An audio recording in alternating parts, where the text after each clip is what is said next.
little rest. Really, I did rest though. I did like crawl under my covers. Good evening, everyone. I've been told it's just about 6:30, so we want to go ahead and start on time if we can, please. And I'd like to welcome you all to the board's work session this gloomy, rainy day, April 11th, 2016. Oops. Oh, that's yours. I'm trying to break into your purse looking for a pen. Oh, thank you. Could I call the meeting to order, please, and request a roll call? Mr. Newmoth is absent. Ms. Kalinowski? Here. Mr. Darrow? Here. Vice President McClellan? Here. President Kohler? Here. Mr. Newmoff is trying to get back from Atlanta, and his flight was delayed, but he hoped to be landing about this time, so he will join us later. So would everyone please stand and join us in the Pledge of Allegiance?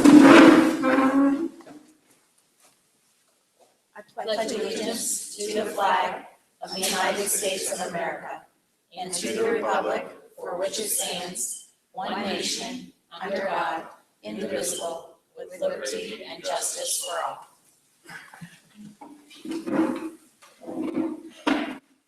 Our first order of business this evening, as always, is to approve the agenda. Are there any additions or corrections to the agenda this evening?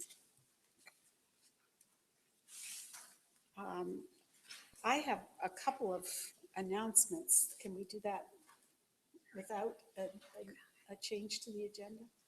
Okay, so we'll just do that a little bit later.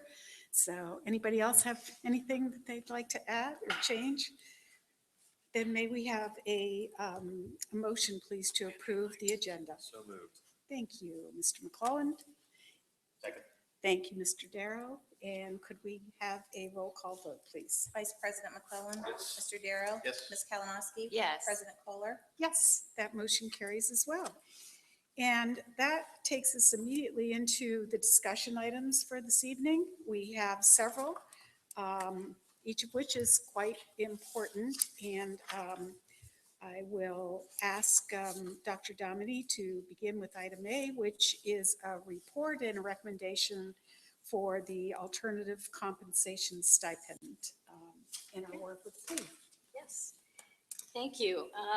We are looking at the alternative compensation stipend that was negotiated in 2014 as part of our plea contract with certified staff. That first target was set in the fall of 2014. And for your reference, I have both in the slide. Am I too far away? No, how about turning it on? There we are. We set a target for each building in the fall of 14, and this is a $300 stipend if the performance target is met. The first one is the K-1. The K-1 set a target of at least 90% of kindergarten and first grade students meeting their benchmark assessment or reading BAS growth targets. This was met last spring at a 94%, and the stipend was paid at that time. Now, the three remaining targets were set on Ohio report card data. And as you know, the state of Ohio just released the report card data for 14-15 about 3 weeks ago. So this is very, very late. I would say almost bizarrely late in terms of a performance system, because you are now seeing the results of the 14-15 school year, and by the April 25th meeting, you need to vote on what you believe the performance targets should be for this year, which is already almost concluded. Of course, you will never follow this timeline again unless the state of Ohio delays its data for 8 months in the future, and let's hope that doesn't happen again. But you can see that the performance target for the elementary 2-5 was for the building to achieve a performance index score in the top 10% of the state of Ohio, and that was not met this year. The building's percentage is in the top 15% of elementary schools with the grades 2 through 5 in the state of Ohio. At the middle school, we set a similar target that the performance index score should be in the top 10% of all Ohio public middle schools that included grades 6, 7, and 8. That target was not met. The building is in the top 13.2% in the state of Ohio. And then finally, the high school, when the committee gave recommendations to the board in the fall of 14, they recommended that because the high school performance index was already high, that it would be a challenge to maintain that with the shift to more rigorous assessments. And so they set a goal to stay in the top 5%, and they met that goal of 4.6%. So for the board's consideration, the way this is structured in our contract, there is a committee of administrators, board members, and plea members who meet to discuss these data and the targets. And Paul and Laura serve on that committee, and the committee met on April 4th and talked about, again, the strangeness of the lateness of the data, what was the committee's input to the board about what should the target be for this year that is almost completed and concluded. And the committee's recommendation was that the board stay the course with these targets this year, as these were the targets the teachers have known all year, waiting for the data to arrive. But really, Laura and Paul are going to present that and talk with the board this evening, and we need to hear any direction from you so that we can bring targets for your approval at the April 25th meeting. So hopefully that is a good entree into your discussion about what you would like to see those targets. Again, you're setting them now for this current school year in process. Again, it's very, very late. I would assume that next year, when your data arrives in July, you will have these data discussions in August, and you will set these targets in early fall. So hopefully, again, if the state is able to deliver the data on time, you should be able to get back on a fall schedule. I open it up for the board's discussion. Laura, did you want to add more from the committee meeting? No, I think you did a great job of summarizing the thoughts of those on the committee. I think we were all very disappointed and recognized the negative impact that the very late delivery of this data had on the meaning of the performance-based compensation for this year. We were all certainly very much in agreement that the targets really should be set before the opening of school for that coming school year. And April is correct that we talked about how that for next year, that is exactly what our intent is, because it's our understanding that the results are supposed to be back to school districts in June. So we believe that as of the following school year, we're going to be back on track. For this school year, I mean, as April mentioned, it seems almost incredible, I guess, that we are now, April 11th for a school year that's going to conclude in a month and a half, and we've only just received this data. So because we didn't have the data, we were not timely in setting our performance targets.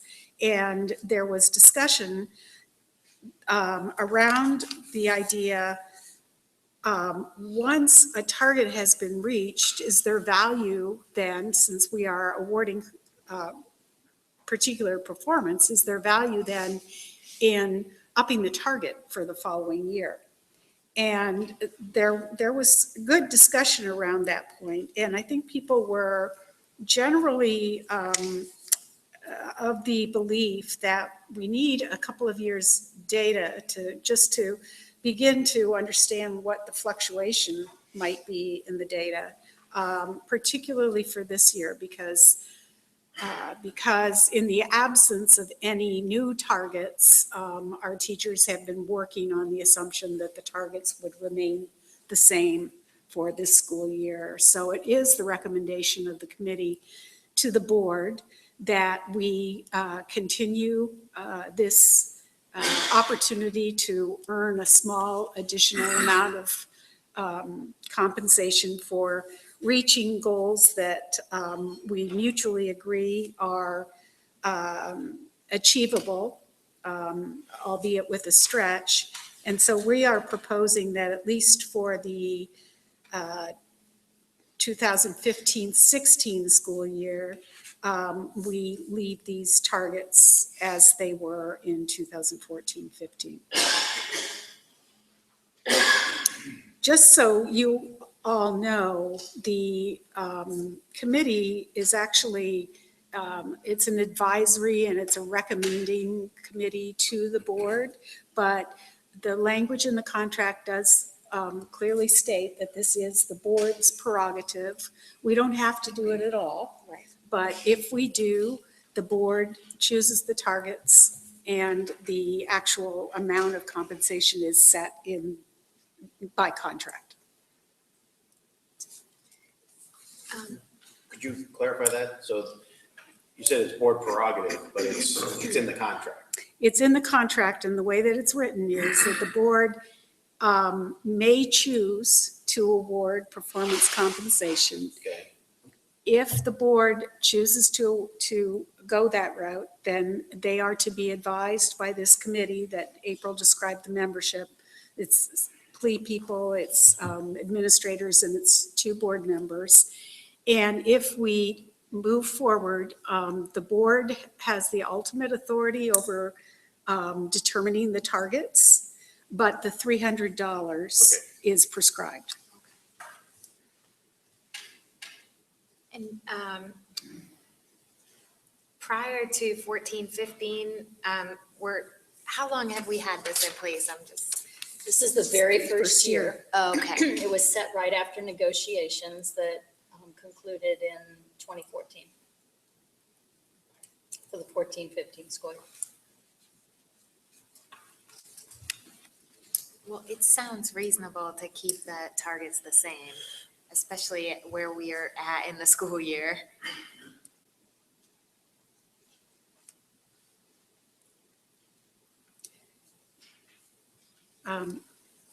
I agree.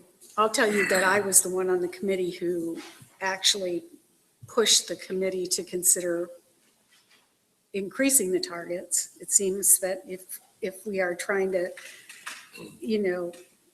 change performance, then it does make sense that the target should be increased as we reach higher levels of achievement. However, I think that others on the committee made a really compelling argument based on the lateness of the data and the fact that this was our first year and we don't really have any longitudinal data, that it would be wise, at least for this current year, to leave our targets where they are. Yeah, based on the fact that there's only, 8 weeks left roughly in the school year. I mean, changing the target after so much of the period has expired doesn't make any sense to me. But I have a few thoughts on the matter. First, from a performance pay point of view, the $300, while real money, represents less than 0.5% of the average compensation. So from an incentive point of view, I would question the incentive value of that amount. And if we're really trying to move the needle and wanting to use performance pay as part of how we do that, then I think it has to be a more meaningful number so that it actually creates incentive. Given the challenge of having solid data early enough to actually have it impact behavior raises questions in my mind as to whether that's the right path to go down. So I think we have to have greater certainty that targets can be evaluated immediately at the end of a school year and bonuses paid promptly upon accomplishment of the agreed upon goals or not. And then new goals established immediately thereafter so that people can begin working on it in that way. So, I mean, I think there's a lot of work left to do to make this an effective incentive program. And, you got to get started somewhere. So we got started. And that, Phil, is a really important point because this really, it was something that was negotiated in 2014. It's a brand-new concept, and I think that the members of the association had some concerns about it, but we have looked at it together as sort of a learning opportunity for us.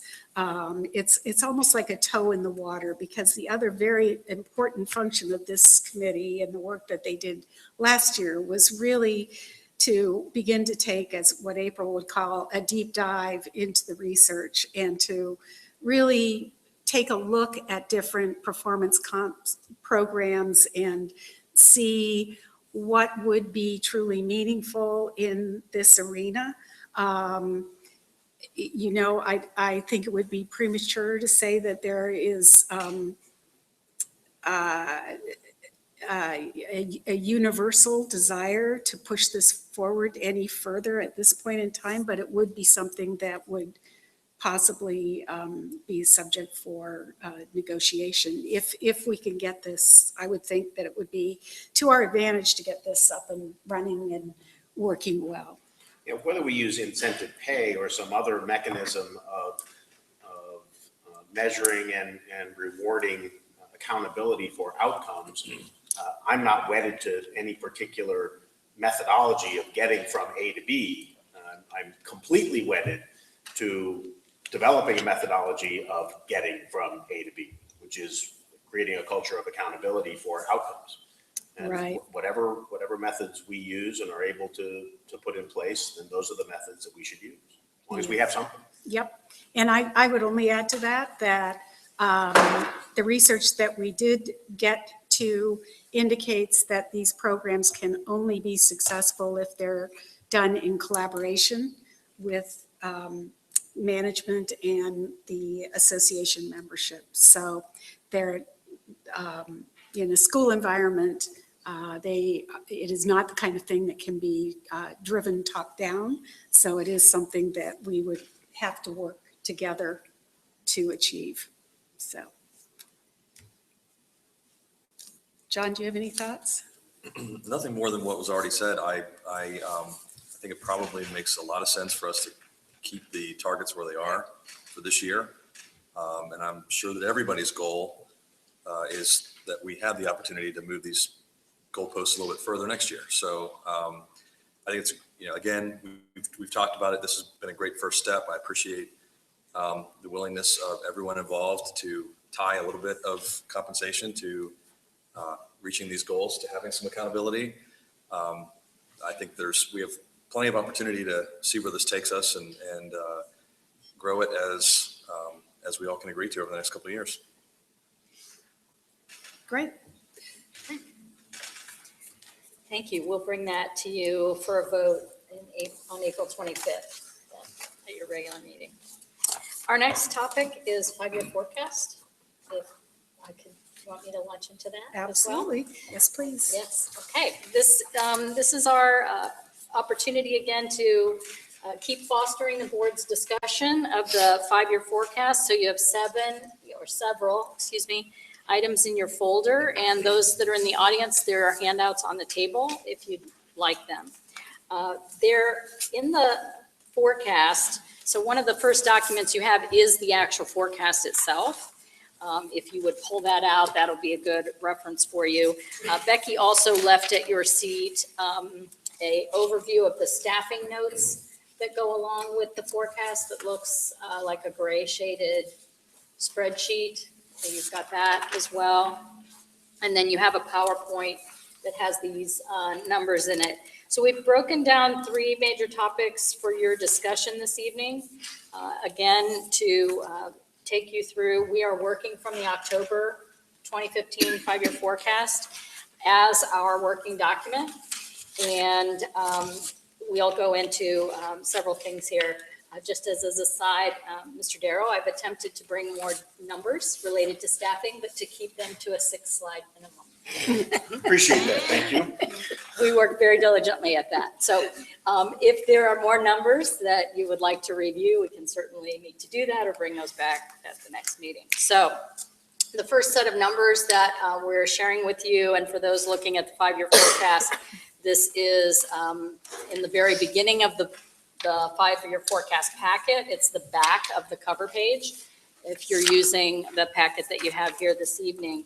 On the slide, you can see that we pulled 2 important lines to help the board look at both the fund balances that remain through the 5 years, and then the point in time at which revenues are under expenditures, and you can see that occurring as is typical in school finance. So I don't know if Ms. Jenkins has anything else she'd like to say about that. I always like to talk about the first line, 6.01, because although that is typical in school finance, I do think that's an important line to look at, because as soon as that starts going negative, then those balances at the bottom are reduced rather quickly. I like to talk to people who don't really understand school finances, though 6.01 is my balance in my checkbook, and the amount on 1001 is really my savings account. So as soon as the checkbook goes negative, the savings account, I have to dip into that to pay.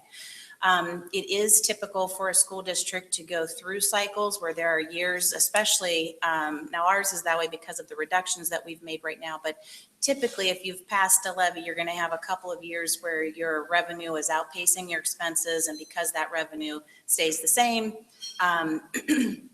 you then would start to outpace the revenue with your expenses, which is why we need to really keep an eye on what our expenses are. So you can see that in fiscal 18, we start to spend more than we bring in that year. So we need to look at that, decide, does that make sense? What can we do about that, if anything? And then 10.01, like I said, is the ending cash balance. If you remember, the board passed a 30-day ending cash balance policy. In fiscal 19, we have more than that, but then in fiscal 20, we drop below that. It's about $5 million. So at that point, somewhere the board has to decide, are we making further reductions? Are we going back to our voters for more revenue, or is it a combination of both? Again, this is the October forecast, so that's all things remaining equal. I don't have my tax values yet from the Franklin County Auditor's Office. I expect them probably any day now. As soon as I get those, we'll update the 5-year forecast revenue side. I expect we will likely end the fiscal year lower in the expenditures. So I think that those numbers will be a little better than what they are right now, but because we don't have some of those numbers, and I'm still waiting to find out, are we moving forward with the staffing plan that's currently in the forecast, which is this sheet that I passed out. Those are all included, whether I need to make those changes or not. Any questions? Feel free to, since this is your discussion meeting, feel free to stop us at any point in time. I'm good so far. By the way, it's a 6-slide maximum, not a 6-slide minimum. I like 6-slide minimum. No, that's a 6-slide maximum. Okay. See, clarity and brevity are close cousins. Yes. I was just trying to reach there for a little bit. Excellent progress. That was a Thank nice you try, very much. right? So the 12 out of the 14 positions that are in the forecast budget for staffing, and the notes of that are on page 11 in the 5-year forecast document. So if you turn to page 11, and all of these very detailed notes that Ms. Jenkins worked so hard to prepare, that are They're riveting. so riveting and explanatory. You'll see at the end of the second paragraph, right above the breakdown of expenditures, is the explanation that new hires have been included in fiscal 16 through 20 for growth in critical need areas. It says as determined by the superintendent, but this is truly a very lengthy process that we go through as an entire leadership team. So the proposed positions and the priorities that we've set have been a multi-month process and led by the principals and the director of special education in terms of these recommendations. So just to give you a quick overview of how that process works.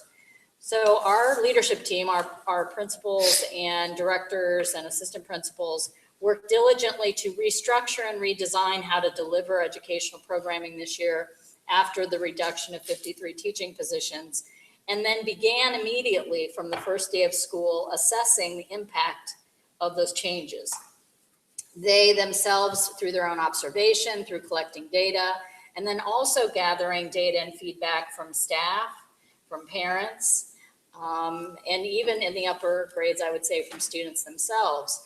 And from that experience then, after the end of the first 9 weeks, had their first meeting with Dr. Troyer and I in November, December, to start talking about what have your observations been, what is the impact of the reduction plan, where do you already see the need to create some relief from the places that have been most impacted by the reduction plan. So we started talking about a first draft of what those critical needs look like. Then we came back from winter break, and then later in January, we asked the principals to start finalizing those recommendations and proposals. Then the entire team meets in February and March to start vetting those proposals and identifying priorities. And we spent many hours as an entire team listening to the recommendations of every principal and our director of special education. Those sessions of priorities have led to the list that was presented to you 2 weeks ago. And then even now, we continue to work on that based on course enrollments at the middle school and high school that are still going on. And again, we're recommending this major step, we're recommending 12 of the 14, knowing that we need to continue to be prepared for fluctuation or flexibility here, given enrollment changes. Remember, people will be enrolling all the way up to the first day of school. So although we use our enrollment projections that have been professionally done, we are setting aside a couple positions to be prepared that are in the budget for changes as necessary. And you're going to see some changes on this list tonight from the list that was shared with you 2 weeks ago as we continue to study these numbers. So I want to walk you through these and share some numbers in each category. But first, we'll talk about right off the top, the first position is not a position for New Albany public school students. It's a position for Marburn Academy. So the first position recommended is a full-time psychologist to serve Marburn. The next two positions are also in special education, which is mandated by federal and state law in terms of caseloads and the services that are required in a student's IEP.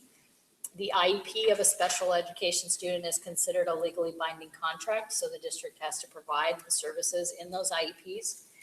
So based on what we see. Who determines the IEP? The IEP is formed by a team that includes the parent, the special education teacher, the regular education teacher, an administrator, and then any other service providers that also provide services to that child, maybe speech, occupational therapy, physical therapy, mental health therapists, whatever is necessary. Is there authority, hierarchy in that group of people who put together, who are responsible for developing the plan? So is there someone who has the authority to say, yes, this is okay, no, that isn't okay?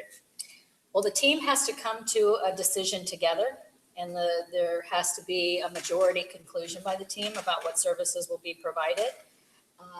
Any member of the team can pen a dissenting opinion. But once the majority of the team has concluded what is necessary to meet the needs of the child, again, that is the structure. And there is, there are ongoing ways that parents can continue to request updates or revisions or review of that IEP. But once that plan is decided annually, let's meet every year to review that and change that as necessary. That is the governing document. Those are good questions. So the two special education positions we need next year, given the student needs, are a multiple disabilities unit in the middle school and an additional mental health therapist that will serve at-risk students if they have room after they serve special education students. This will provide an opportunity for there to be a mental health specialist at elementary, middle, and high. We currently have two And this would be an increase of 1 in that area.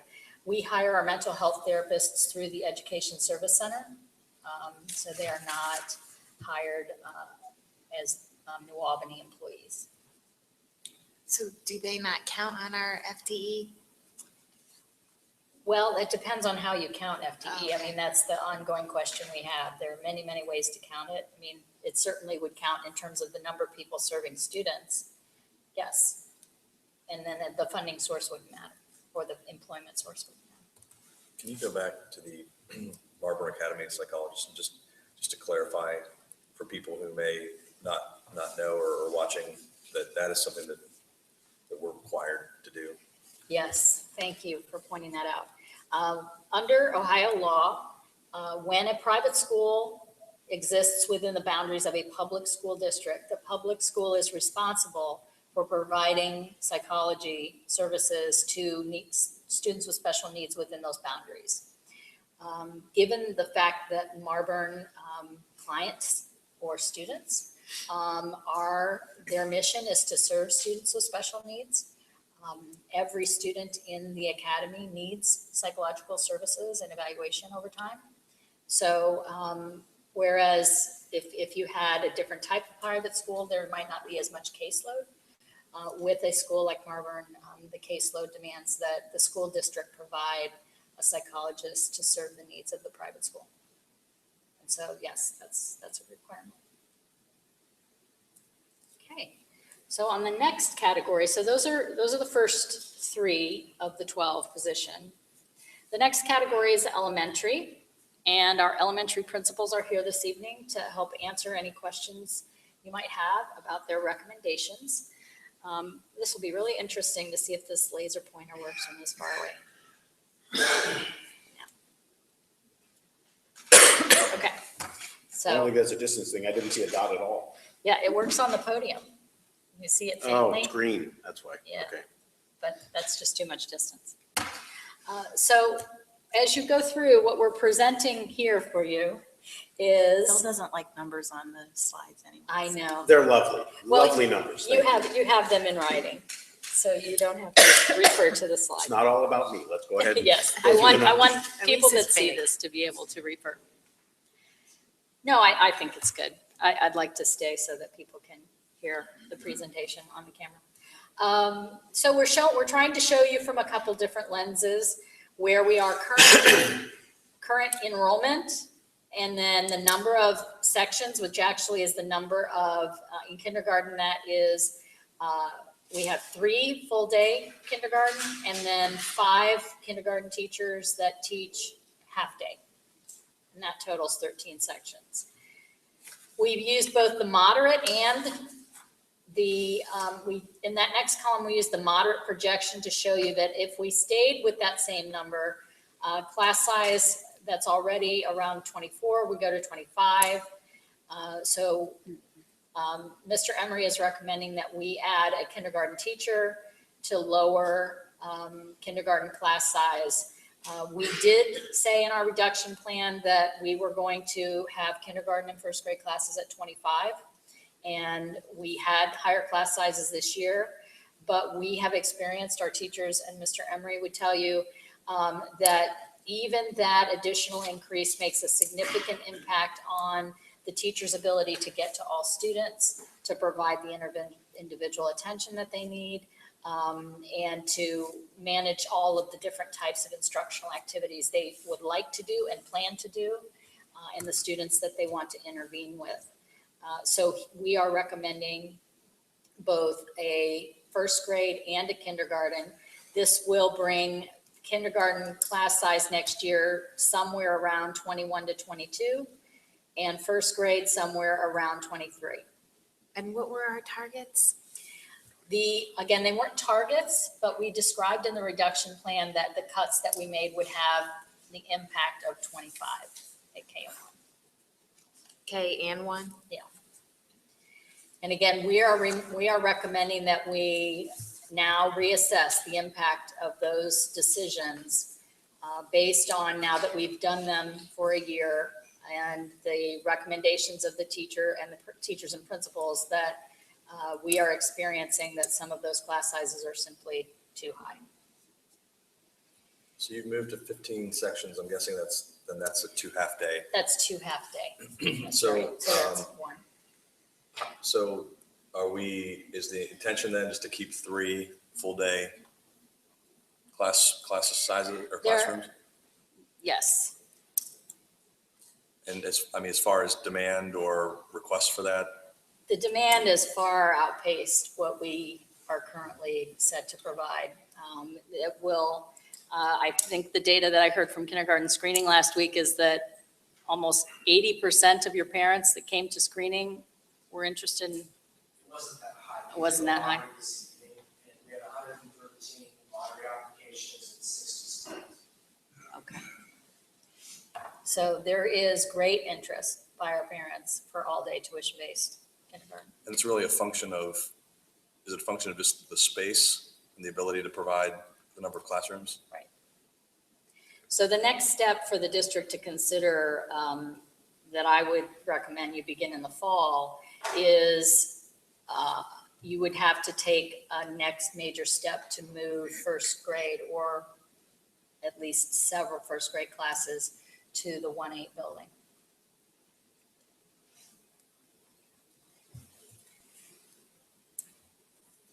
So, And this More year, food we for thought. offered how many sections of full day? I'm sorry, This year, we offered how many? this year we offered 3 and next year we will offer 3. We're staying at 3. Okay.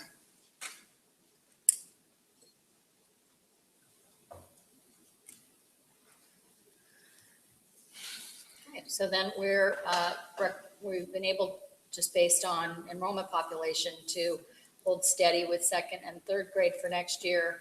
But 4th grade, you can see a large incoming 3rd grade class with a slight amount of growth projected. So our elementary principals are recommending that we add 3 4th grade sections.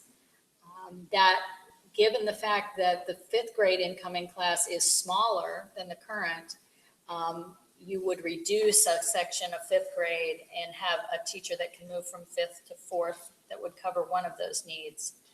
So you'd have a remaining need of an additional 2. So the net change there at 4th and 5th is 2. The impact on class size, if we do nothing at 4th grade, is that we will have 4th grade classes of 30 next year. The recommendation of the elementary principals is that we have a class average between 24 and 25. And this gets us there. Yes.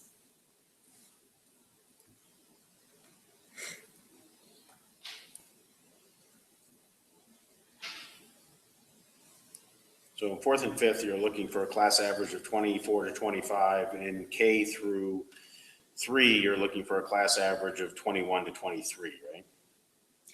Yes, it's a little higher in, I would say in 2nd and 3rd, we're willing for that to go a little higher, 22, 23. But K and 1, Mr. Emery, can you remind me what your targets are at K and 1? Are they 20, 21? Well, the levy failures mentioned earlier, the targets were 25. Our request was to see if we could reconsider making a target of 22. Okay. Prior to the levy, we provided kindergarten class sizes in the teens and first grade class sizes in the low 20s.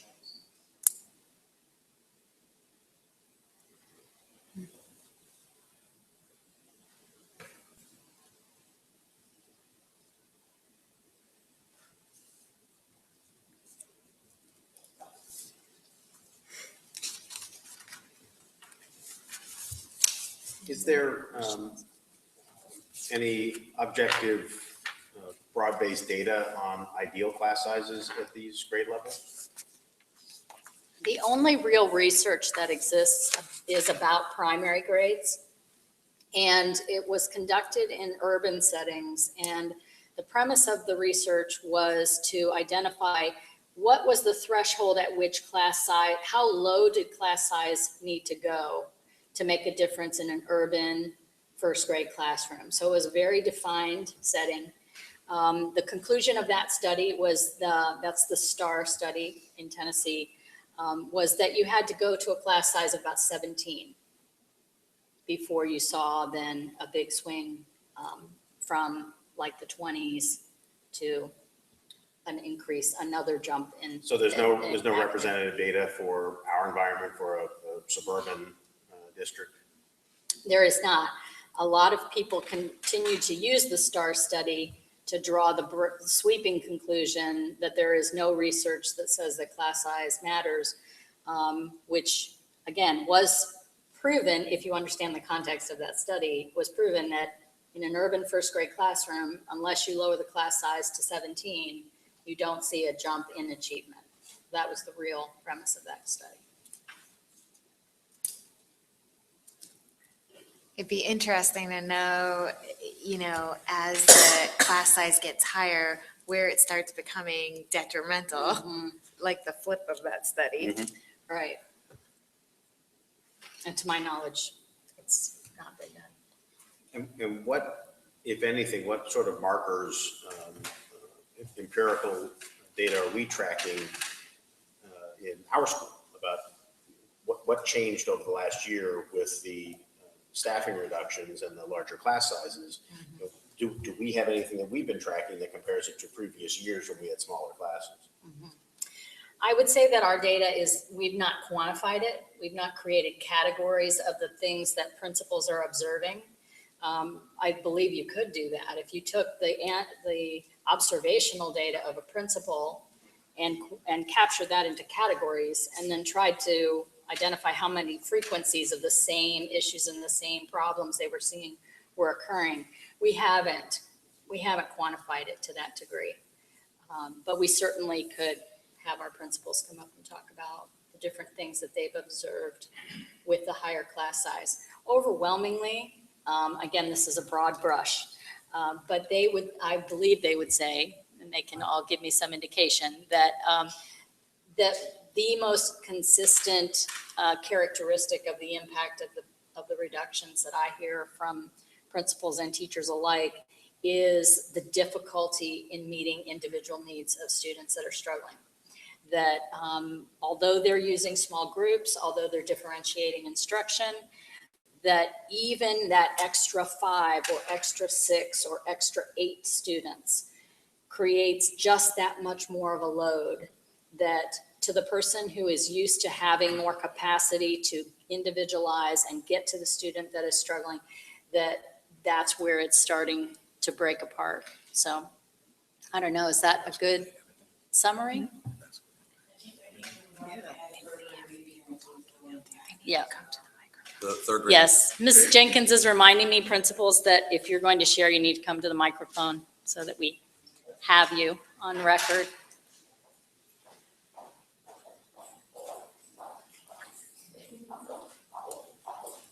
In terms of the third grade reading guarantee, we have more students this year on the reading improvement plans. And while the third grade class, as you can see, is a larger class, we at this time currently have more students on the list at risk for retention this year in third grade than we have had in the previous 2 years. In total number or as a percentage of their classes? In total numbers. Do you know as a percentage of their classes? So I mean, if I can it's, tell you right now, it's around 5%. and in previous years, it was less than 5%? Slightly less, yes. Because enrollment's gone up some, right? It has. Yeah. At that that happens to be a really large class. But I But think if you think about class size and the impact that having a teacher be able to provide that small group instruction, being able to get to more kids, and meeting the needs of students is tremendous as we try to, move students forward, so. the reading improvement plans for the third grade reading guarantee are also written in terms of the teacher being the absolute first line of intervention for all students. And so obviously class size impacts how many of those RIMPs we can effectively manage per classroom. What's the difference between adding another teacher to reduce the size versus bringing in another intervention specialist? That's a great question. And I would say it's really come down more to a philosophical situation, almost more philosophical. For the last 4 years, we've really tried to shift the paradigm to getting teachers to understand that they are the first line of intervention for kids, not somebody coming in and fixing a child or taking a child out for math group or reading group. And so, we're definitely feeling the impact of our reduced intervention team this year. There's no doubt about it. But our teachers fully embrace the fact that they own that RIMP. They are in charge of those intervention minutes. They are responsible for that. Right. And meeting the needs for the kids. Yeah, which is a great segue to the next slide, if I could. And then we can always go back, but it's just too perfect since we're on the topic. That we have made adjustment in the recommendation that we brought to you in the last meeting, and we are recommending an additional reading and math combined intervention teacher at the 2-5 level. One of the things that is important to note is that you can see that we have 6 remaining people that serve in reading and math intervention. That number was 11 before the reduction. So we are recommending just 1 come back and that it serve both reading and math. But it will help with, again, I wish my laser pointer worked. If you can follow me on that 2-5 line, the ratios, you can see the impact of the cut of 5 intervention staff at the 2-5 was that the ratio of how many students possibly could be served by. Now, again, we're using total population. A reading and math intervention staff person doesn't see the total population, but the ratio is used to give you some kind of sense of should they need it, should 20%, should 15%, should 10% of students need it, how many people are there to serve those individual needs. And so we are trying to lower that ratio because we are going to try to address reading and math, whereas that first line with K1 is primarily reading. So you can see that we are trying to bring back some of those levels of support. As Mrs. Denny and Mrs. Smith have said, we are focused on the classroom as the front line of intervention, but that we talk about in understanding the needs of students like a pyramid. And if the broad base of students is here, then there are many students who may need to come in and out of intervention or just come in at an intervention once and be done, right? You think about intervention a little bit like medicine, right? Like I want to be able to have you come into intervention. I want to target this skill. I want to work with you for 4 weeks, and then I want you to release you back into the classroom. I want you to be successful. So many of the students an intervention person will work with are on this level of the continuum. But as you travel up to that pyramid, again, there are fewer and fewer kids, but there's more and more need. So there may be a child further up this continuum who an intervention specialist works with, and this is where it gets very diagnostic when students get older, where an intervention person may work with them, they target a skill, they target a strategy, they work on that skill for 4 weeks, and the student's not responding to that treatment. So now you have to change the treatment, and you have to track the data to see if what are they responding. If they don't respond to the second treatment, you move to the third treatment. And okay, so that student who's up here on the continuum is in intervention longer because you're working through that cycle of diagnostic measurement and then release when their skill is confident. So that, I wanted to explain that because even though that one position is helping, it is taking on a lot of load because it's saying that we're going to meet the needs of all kids in this pyramid.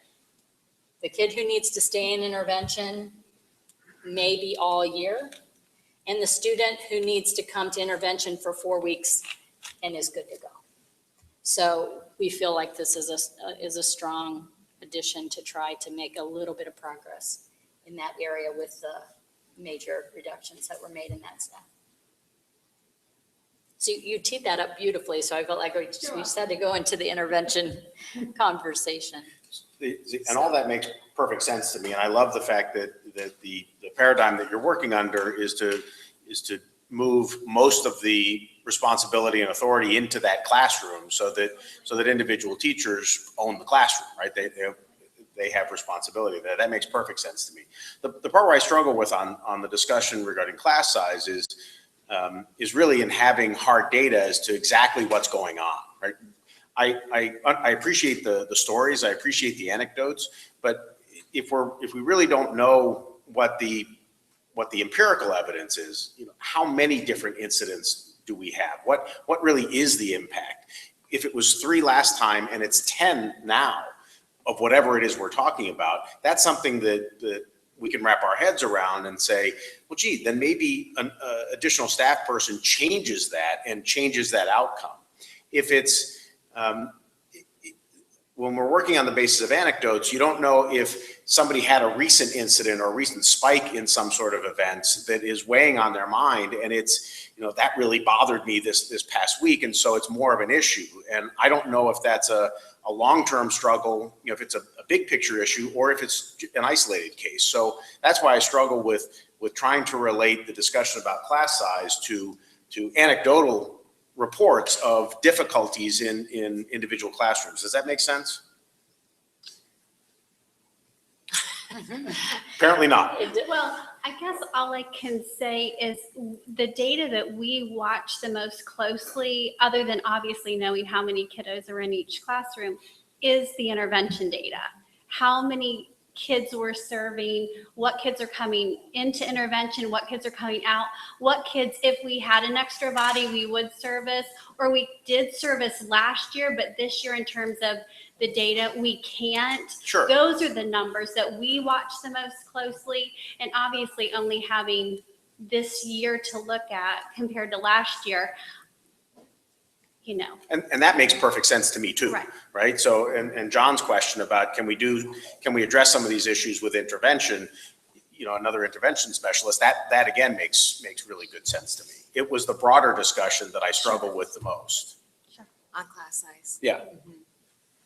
And I think that's been a research question that researchers have struggled with for decades. How do you quantify and structure a study, because the nature of what happens in a classroom is so multivariate.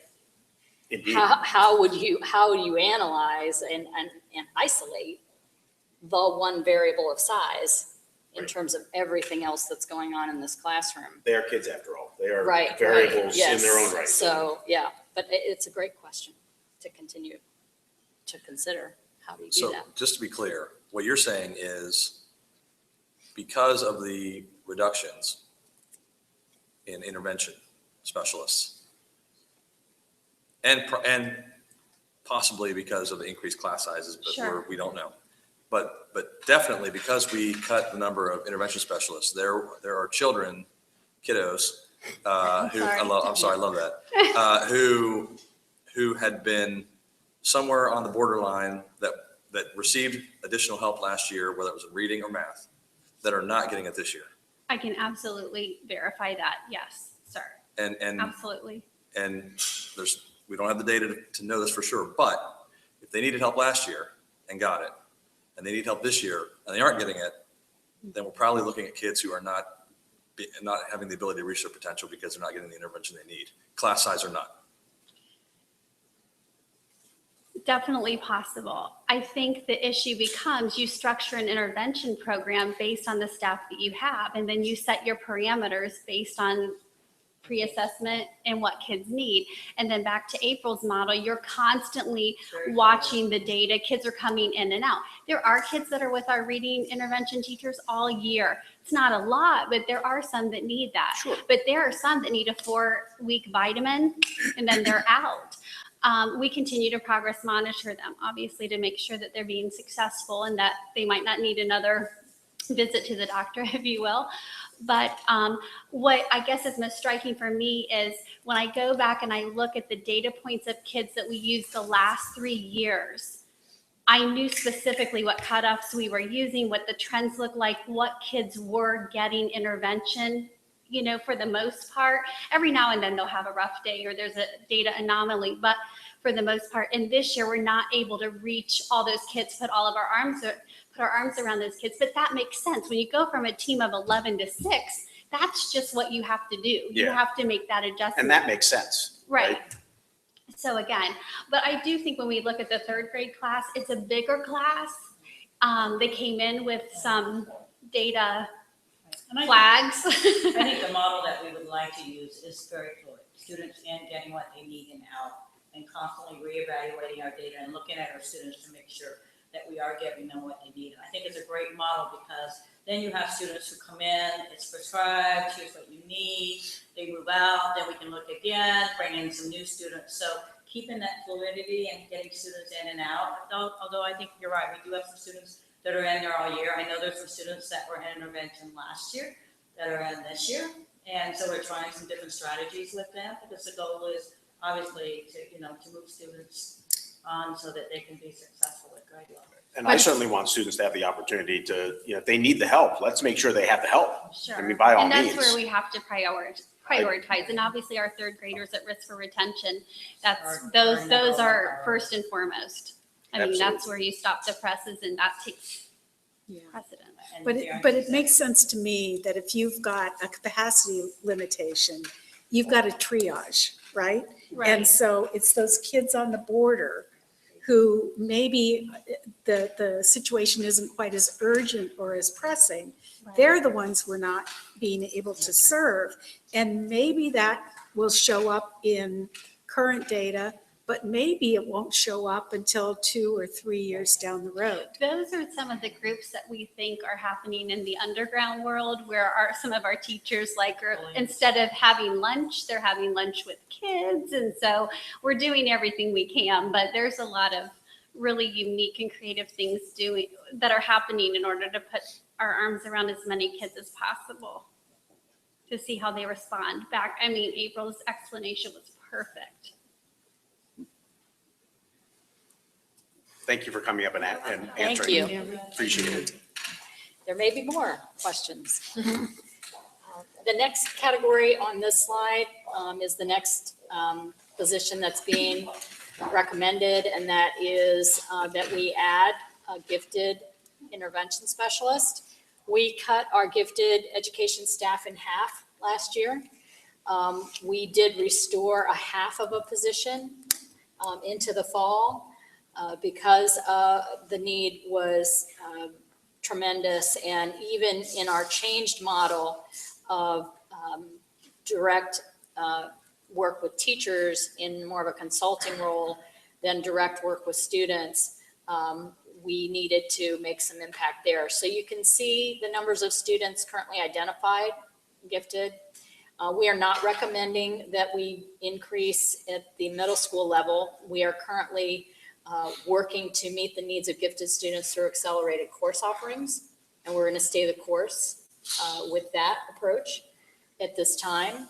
But as the team worked together, and this included Mr. Armpriester and Ms. Bemelheimer, our two full-time gifted specialists, in identifying if you could make some progress, where would be the place to target. And so this one position is going to be targeted at 4th and 5th grade. In most K-12 gifted models that you would see, 4th and 5th grade tends to be a concentration area where there's more direct service, particularly to superior cognitive students. And for us, one of the ways we are also trying to meet the needs of students in 4th and 5th grade is through accelerated compact math offerings. Those class sizes have been very high this year. Having a targeted gifted intervention specialist at 4th and 5th will both support compacted math classes and support those teachers, as well as support superior cognitive students in 4th and 5th grade. It then also frees up some time for the other full-time, because there's only 2 full-time gifted person to serve really K through 3, with a focus on 2 through 3, and 2 and 3 will not still have the direct service that it had in the past, but there will be at least some direct service in classroom with teachers that we were not able to do this year. So you can see those numbers are still very high, but we're moving in the right direction from a ratio of 1 to 380 to about 1 to 228 through the addition.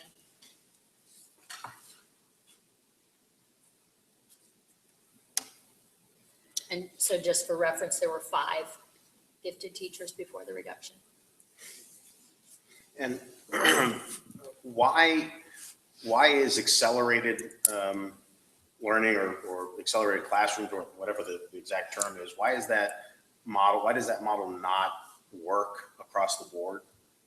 So trying to understand the need for specific dedicated instructors in a gifted program as opposed to placing kids that have the ability to take more challenging coursework, to have them take more challenging coursework. Right. So that we accelerate them that way. Right. Now, that's a great point. And that actually is overwhelmingly our model.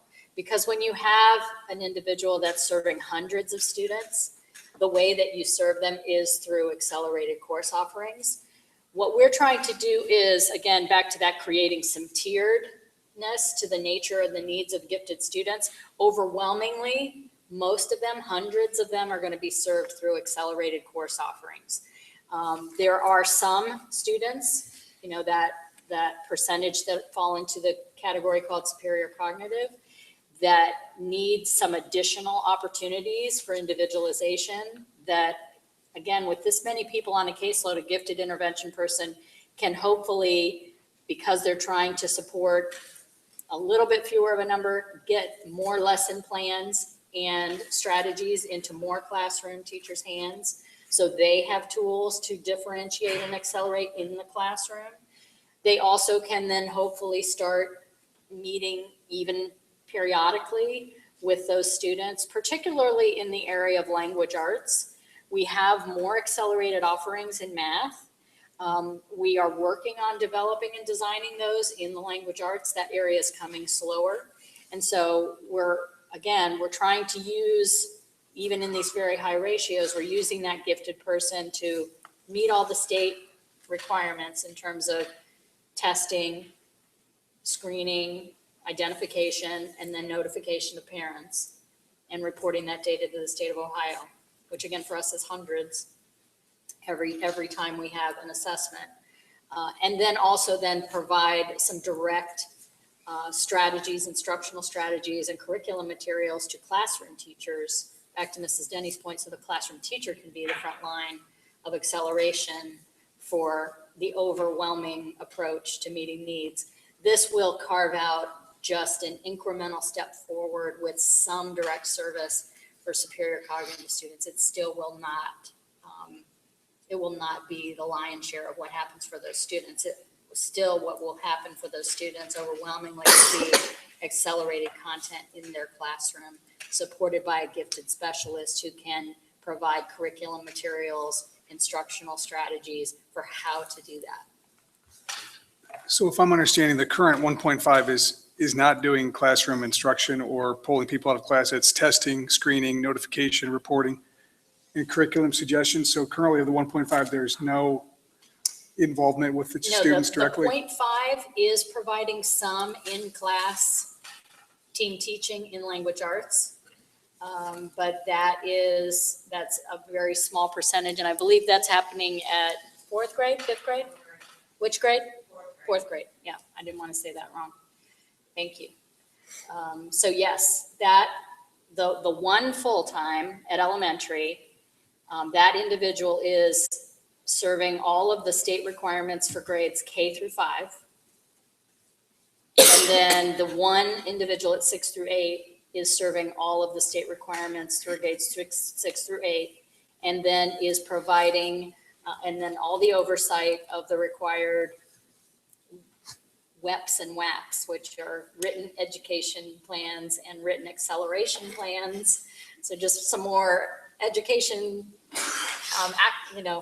abbreviations to throw out there for you.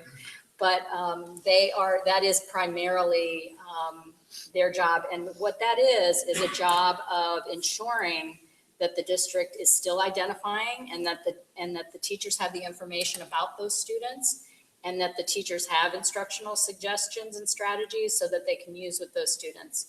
I think as the board is aware, in the state of Ohio, we are required to identify gifted students, but we are not required to serve them. So we. I think this community expects us to serve them. That's for right, sure. that's right. So we are working with those reduced resources to be very creative in delivering a lot of acceleration, to Mr. Darrow's point, as a focus in both the classroom and through course offerings. So do the gifted teachers actually help design that path of acceleration for the kids? So what did the 4 or 5 before, there was 1 now, right? Am I correct? Right now, there's one elementary and there's Right. one middle. And then So- there's a part-time person who's doing some language arts. So there are 2 now, there were 5. There were 2.5 now, there were 5. Okay. So what were those other 2.5 people doing? So the structure prior was there were 2 gifted intervention specialists at the middle school. One primarily with a focus in math and science, one primarily with a focus in language arts and social studies. And they still oversaw the 500 kids in that building, but so they had a ratio of more 250 to 1. And they were providing structures, curriculum, and instructional strategies in those classrooms. In elementary, we had 3 prior. And the structure was, there was a designated person for 2-3. And that person did also provide some of the screening at K1. There was a dedicated person in 4th and a dedicated person in 5th. Again, that concentration in 4th and 5th that the district had as a structure for many years is very typical in K-5 gifted structures with that focus. And we could get into a very lengthy conversation about the research and the strength of ensuring that happens at 4th and 5th. The reliability of the data about ability and achievement at 4th and 5th is stronger than the early grades. So, and it's a good launch pad into the secondary world where there's more offerings. So that's a short But in terms of what, preview. in terms of what they were doing though, the 5 versus the 2.5 right now, they're still doing the same work, Yes. just for Yes. double the We're number of still doing kids. the same work for twice as many kids. And this is an area that, as the board is aware, we conducted a study with Vanderbilt University. We believe that we, at the time, and we still believe that we need to do even more for gifted students. We have recommendations from Vanderbilt that we've had to unwind because we were making progress towards those with the FTE that we had. And so now we're still working on those, but we're trying to think about them differently and how can we still achieve those goals. And that's why the heavy emphasis has been on accelerated opportunities in the midst of the restructure.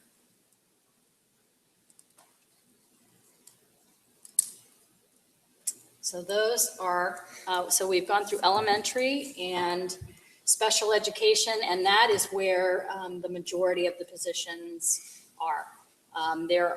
We've gone through 9 of the 12 positions so far. The remaining 3, the initial proposal we sent you for middle school was labeled middle school art and middle school science. Course enrollments at the middle school are still coming in. And based on our teachers' feedback, our parents' feedback, there's been a lot of work at the middle school on a new schedule for next year, which is also going to have impact on class size. So that, in addition to the fact that course enrollments are coming in, I want to give you, I thought this was a different way to look at the data, a way to look at middle school art. Art teachers are certified K through 12.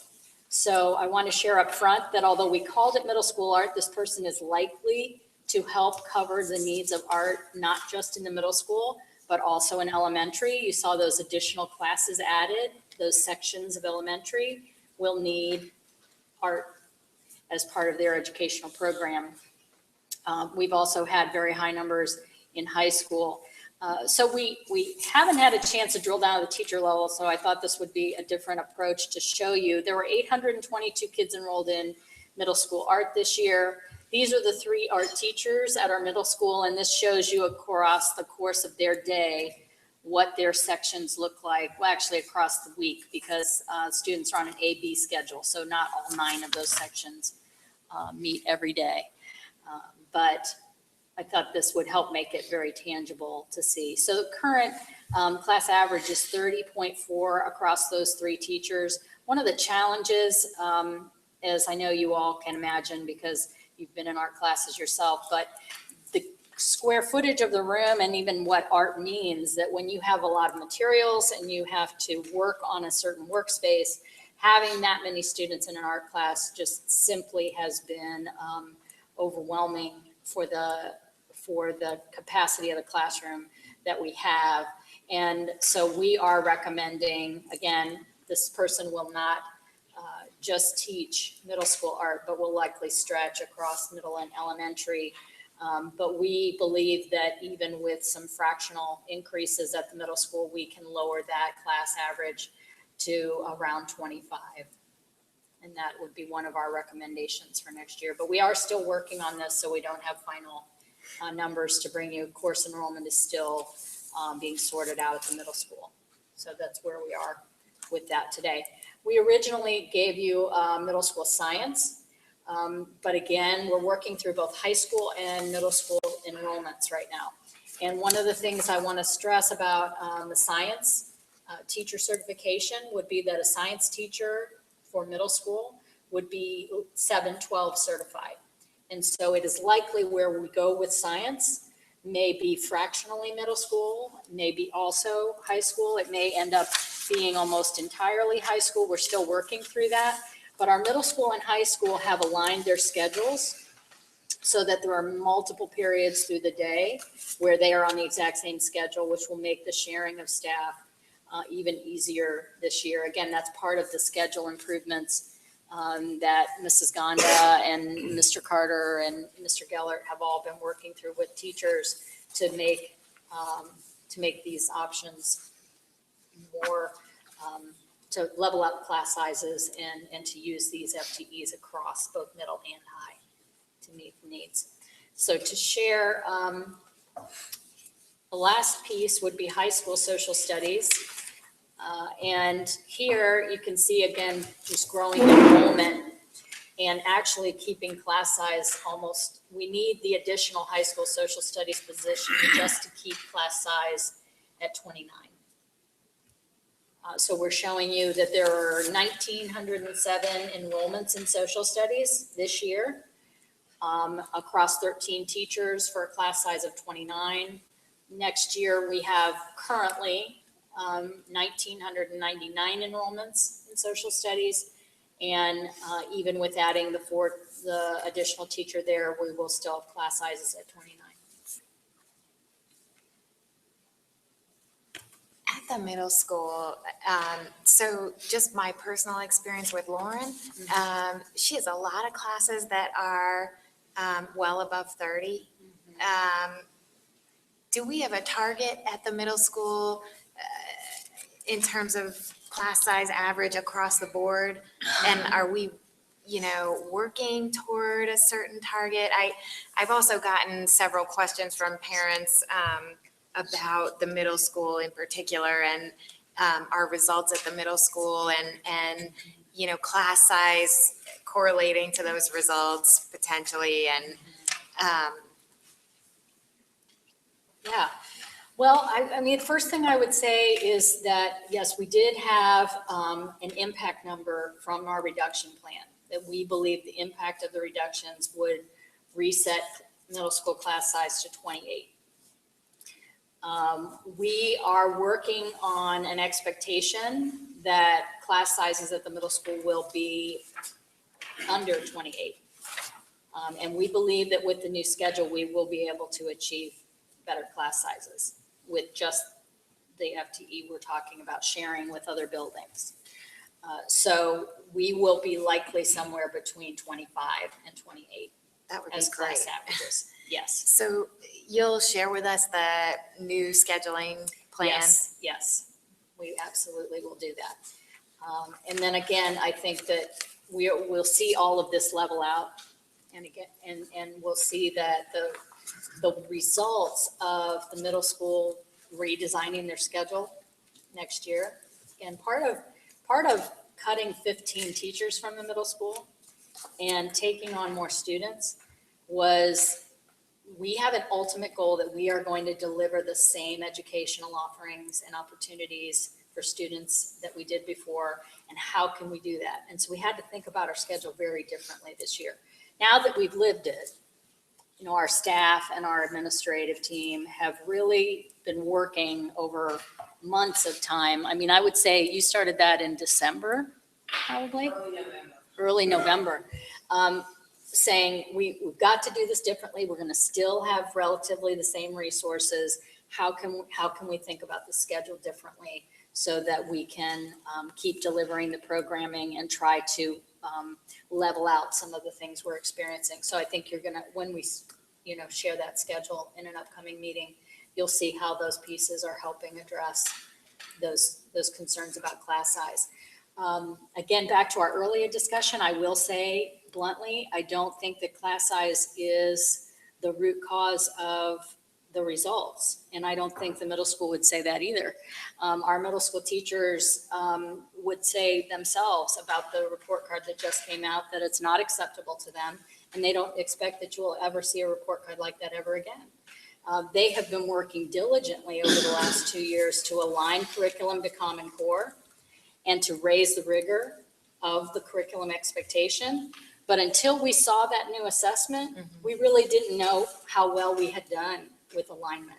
And I think we would all say, you know, that data is helping us see we've got some more curriculum alignment work to do. We've got to keep asking ourselves who's growing and who's not growing, and how can we change what we're doing in order to help more students grow every year. And they've been aggressively pursuing that even before they saw the report card data. So I think that, again, you know, it's not really related to class size. I think that you'll see that their work in curriculum and even the work they've done this year has just been tremendous. You're going to see a big difference in achievement and in growth this summer. And that'll be what'll be so strange about, we're just now seeing 14-15 data, and you're going to have another report card in 4 months or 5 months. Yeah. So it's just odd. And I personally have experienced, you know, how the huge effort the teachers are making to give the children the same academic experience, even in a much larger environment. So I just want to say how much I do appreciate that. Thank you. It has been a heroic effort across the board, and a great story and creativity. And I think Mrs. Denny said that too, just to see how people are finding ways to continue to meet the needs of kids. So that's been a great story. So those are really the review of staffing. I'm happy to take any questions. I know I went quickly there. So just one follow-up, when might we see the restructuring of the schedule at the middle school? Well, we can do that at the end of April. We can do it at the next board meeting or the May board meeting. You have a lot of big topics coming up, so it's really a matter of when you want it on your agenda. I think we can do it at any time. Okay. I appreciate you taking the time to go over all this and answer questions as I try to get up to speed on some of this stuff. So, you know, appreciate your indulgence and your indulgence to come up and answer questions. It's, you know, it's part of learning and understanding the process. So ultimately, you know, I thought that was a very good discussion and educational, good thing in a school. And, you know, certainly as we move forward with changes in leadership, that will factor into the discussion as well. I mean, I think that'll be important for the new leader to weigh in on the topic, and we'll keep going. Absolutely. We'll keep going. Good stuff, though. Thank you very much. Just before we move on, I think it's kind of fun to be able to talk about art and as an elective in the middle school. It seems often that we are so focused on the core subjects that we don't very often get to talk about this, but I don't know a whole lot about the electives that we're offering and how many each student is allowed to take. We have art, choir, band, orchestra. and Yes, physical education? yes, and in 7th and 8th grade world language. Oh, language, okay. And so how does it work? Is it each semester a student is allowed to choose 2 of those, or how does the scheduling actually work? Well, we will take you a deep dive in that when we present, but Mrs. Gonda, would you like to come up and share?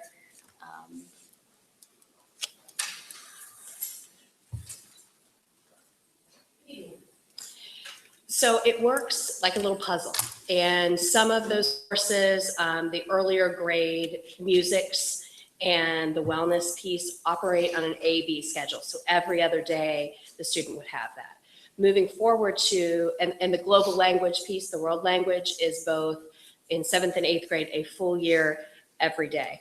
So students get the opportunity to have one full year and then one A-B rotation. They're talking in music, and what we're planning for in music is that 6th and 7th grade go to that A-B rotation, but a full year for the musics in 8th grade to really dive into the curriculum. And we have some very talented kids who will benefit from that time. Oh, good. That's helpful. Thank you. Good. I do want to ask, just for the board's discussion and/or affirmation that we should continue on this course to implement the staffing plan in the October 15 forecast. This is been our operational plan since the board approved it in October. And we are in the process. We've posted positions and we are starting to go through recall of members that were laid off. And so we expect to do this hiring as soon as the positions are posted and as soon as we find the right candidates. So it would be helpful to me to just, for the board to understand that timeline, that we're going to keep moving forward. We may be bringing some of these hires or recalls to you as soon as the end of the month. So I've not heard any questions or concerns about pursuing this plan up to this point. So I've just been continuing to go in that direction. Do we need to vote to approve the plan? No, since this forecast has already been Okay. approved, that's why we work, again, because we start months in advance. We've been working on this for some time. You would vote to employ the people that Okay. April brings forward. Well, I certainly want you to continue on the process, and only reiterate my expectation that, assuming we are able to move forward and select a new leader and have the new leader in a position to weigh in on some of this, that I definitely want the new leader to weigh in on some of this prior to offers being made to people. The last thing I want to do is have you make an offer to some, or have you recall somebody, bring it to the board, and then we say no. I don't think that's fair to anybody. So that's just me. Okay. Any other thoughts? I think you need to continue to work your plan.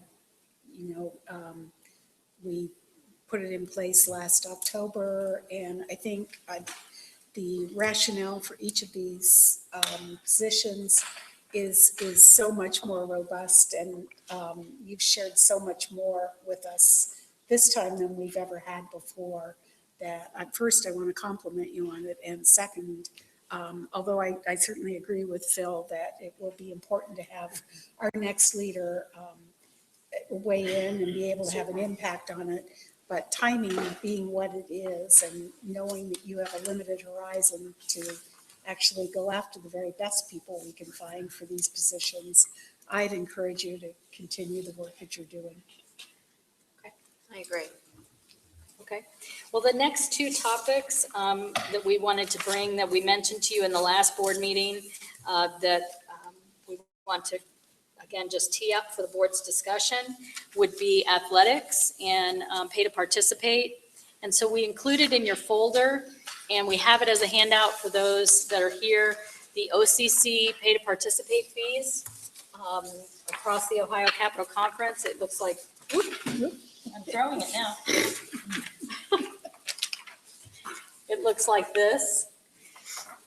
That, just as a reference point, the number that Becky and I had shared with you in the last board meeting for your reference and your discussion was that for every $100 you consider lowering the fee, it would be a cost of $100,000 annually.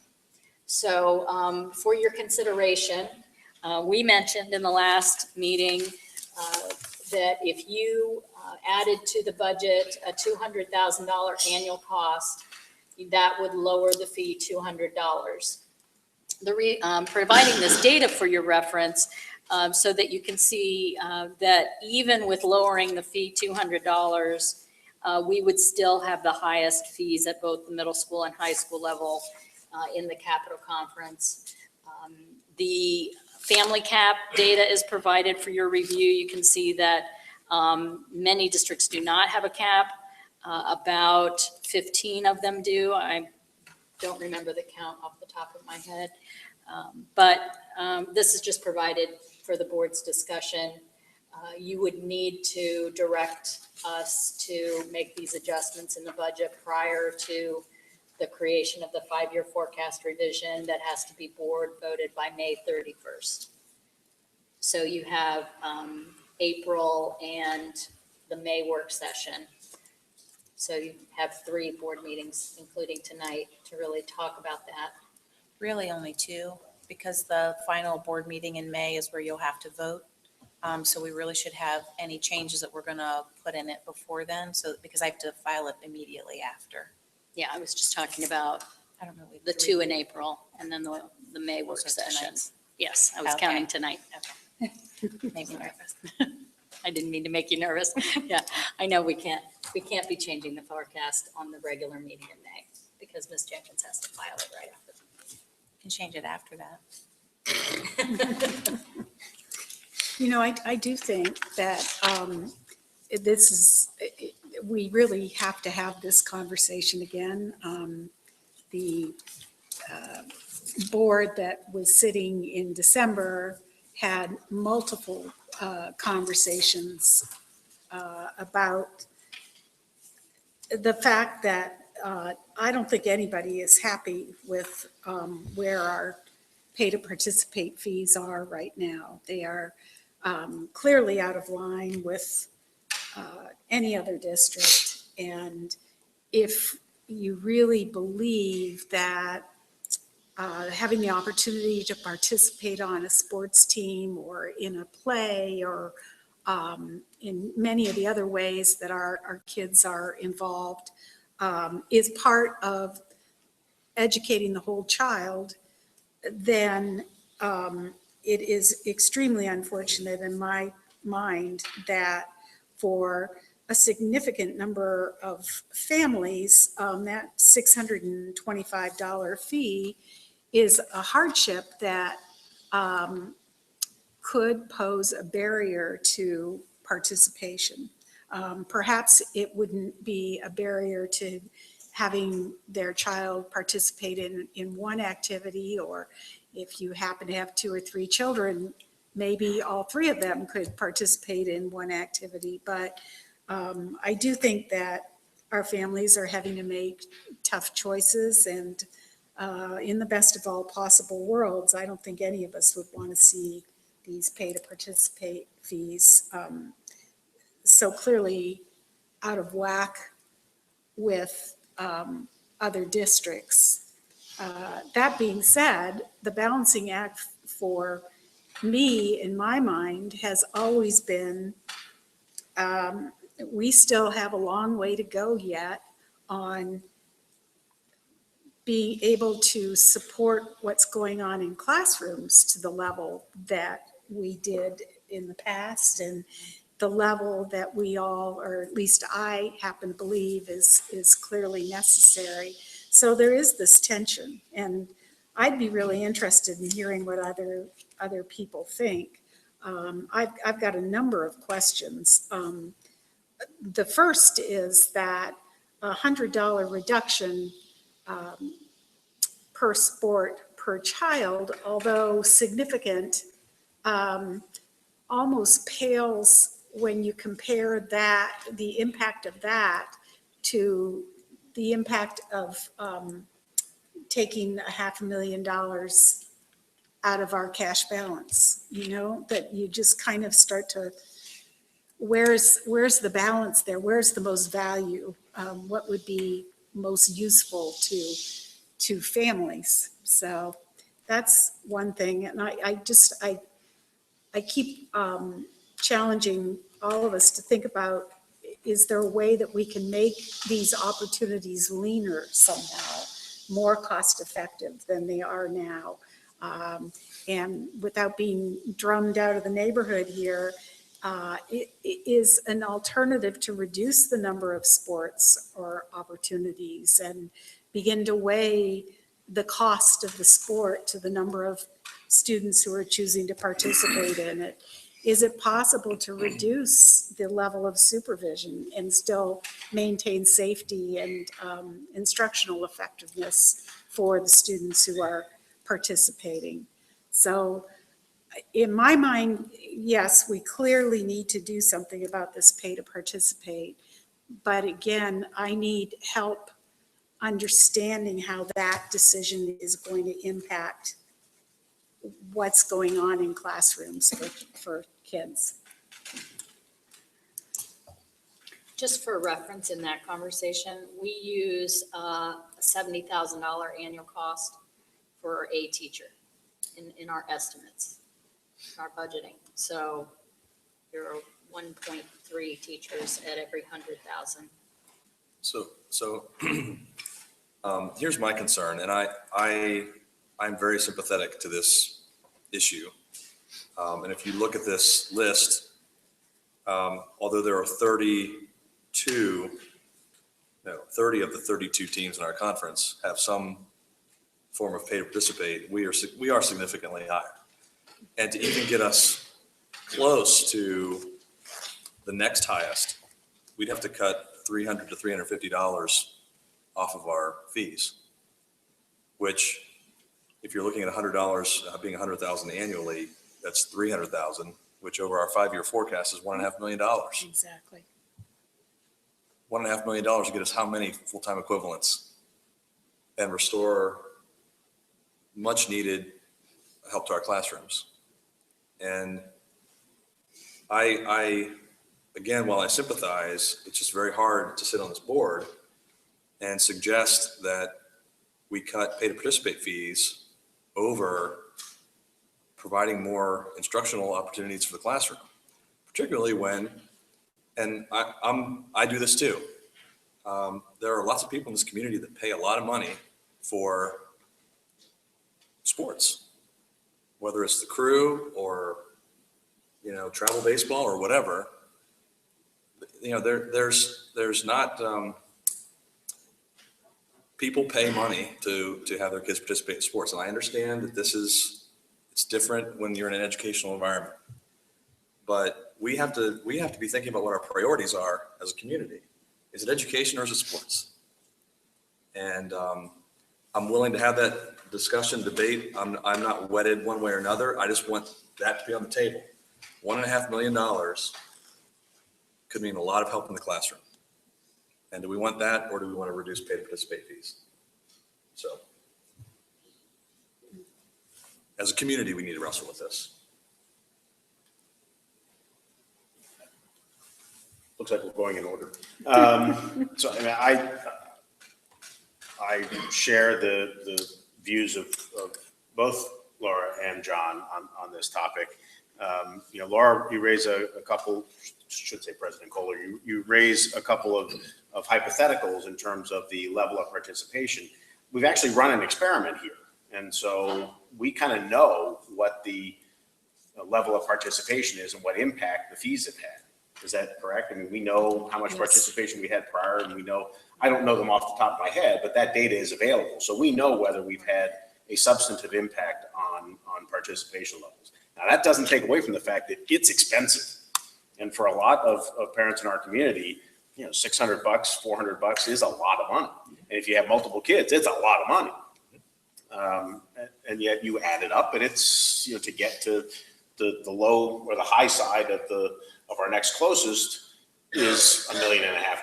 And is that money better spent? And the fully burdened expense of an FTE in the classroom is $100,000. the fully burdened cost. So, that's at $1.5 million a year, or $1.5 million over 5 years, that's Well, the 3 70 teachers is a the full year. cost. We estimate that with benefits. That's if you hire at masters and 4. Some of our recalls are higher. Right, the average fully burdened cost of an employee currently in the district is about 100. So, so it all depends on how you're bringing, Right. where you're bringing somebody in at. So, that's where I come down, is we know how much participation. Last time I looked at it, there was an initial negative impact to participation, and then it quickly recovered to pretty close to previous levels. Is that still Well, correct? let me talk about that a little bit, because I looked at those numbers again today, just to have up-to-date data and really look at it precisely, sport by sport. So we did see decrease overall. However, it was minimal. Almost every sport by sport, with the exception of track. Track has just dramatically changed in its nature, from being a very social and participatory extracurricular that just about anybody can find a place to fit in a track team. And so participation was very large. And now participation is really focused on those very serious track athletes, and track participation has shrunk by almost 50%. But across the board, with the exception of middle school baseball and softball, where we weren't able to field some teams. So we've had some where we weren't able to field, like a JVB freshman team or a middle school team. And I can send you that data. But overall, we can go really sport by sport and see, they were down by maybe 2 over the last 2 seasons. They were down by maybe 3, but overwhelmingly the place where you see the biggest change is in track. And that 50% represents how many kids? Well, in spring of 2013-14, there were 111 students on the track team. This year, the numbers that I have reported are that there are 60. So 50 fewer students. 51. So then in the other sports, it's a 2 or 3 per? Right. Sometimes it's as many as 6 or 8. So is it? Out of 40 or 50. So if you add them up all together, are we down 100? We're down maybe 20% overall. Does that represent, is that 100? Well, if we go season by season, that's how the data was reported to me. Winter participation 2 years ago was 183. This winter was 112. Okay, so that's down by 70 kids. I should have started with fall. Fall, and I don't have the 13-14 data. 14-15, there were 412 fall athletes. That was before the cuts were made. And then this fall, there were 398. So that's a difference of 14. Spring, in 13-14, there were 293 athletes in spring. These are high school data. And this spring, currently, there's 223. There's 70 fewer athletes this spring. So that gives you some sense. Again, that's high school. Middle school numbers, I didn't have a chance to get all of those up to date today. So, that's how I tend to look at some of these things. It is important, and to the parents for whom it really is a burden, it's a really big deal, and I'm very respectful of that. And yet, if we're talking about an impact on a couple of hundred kids, which is meaningful, do we have more of an impact from those dollars in the classroom on hundreds, on maybe 1,000 kids? And I think we have to weigh all of these pros and cons on this topic. So This is such a difficult conversation. I feel like this was probably one of the most difficult decisions we made back when we had to implement the cuts, because we knew this was going to be a hardship for some people. Yet we felt that our primary mission was to deliver the best educational experience we could to kids as number one. And I can't see that that's changed, that that's our primary goal. And I still feel like we're really far from where we need to be in the classroom following the failure of the levy. I like some of Laura's ideas around, are there other ways we could look at our sports program overall in terms of participation and the cost for sports? I know, we had made a decision to spread the cost across all sports evenly. Can we look at what it would be if we gave actual costs for sports? I don't know if that creates even more of a hardship, but I know like track's like a crazy example of track's pretty much free. And yet we're losing all these kids because it's now costing them $600. Yeah. Well, I think it's important to note on that we did, when we were going through the 6 weeks of public review of the reduction plan, we did post all of the cost per sport on the website. And we invited people to weigh in on the per sport cost versus the equalized approach. And by far, the equalized approach was recommended by our athletic department. But we didn't get a lot of parent feedback one way or the other when people saw the per sport costs. Mm-hmm. Remember, it's not true that track is free, because these pay for coaches' salaries that are negotiated in our contract. Okay. And so coaching salary levels are set by team, and supervision would be part of those team levels. So to your other point, if you wanted to eliminate sports in teams, that would be a new equation and something we have not run any models with. But if the board would like to direct us to do that, we would be happy to. And yet you'd have reductions in the number of participants if we reduced the sports or the teams that we had. That's true. Absolutely.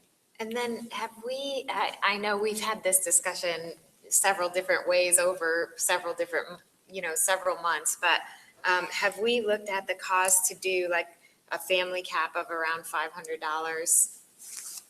You wouldn't be able to play a sport. Yeah, you wouldn't be able to play any sport. Or, Except in middle school. a family cap of like $1,000. Yeah, you're right. That was silly. But is there a way to model looking at a family cap like some of these that are in Gahanna and other school districts? We can try to do that. We need to get the numbers from Mr. Reed to know how many families have, multiple students or the same student who's participating in more than one team. But he should have that information. I don't know if that, helps the hardship issue for families who are struggling if we put some kind of cap on it.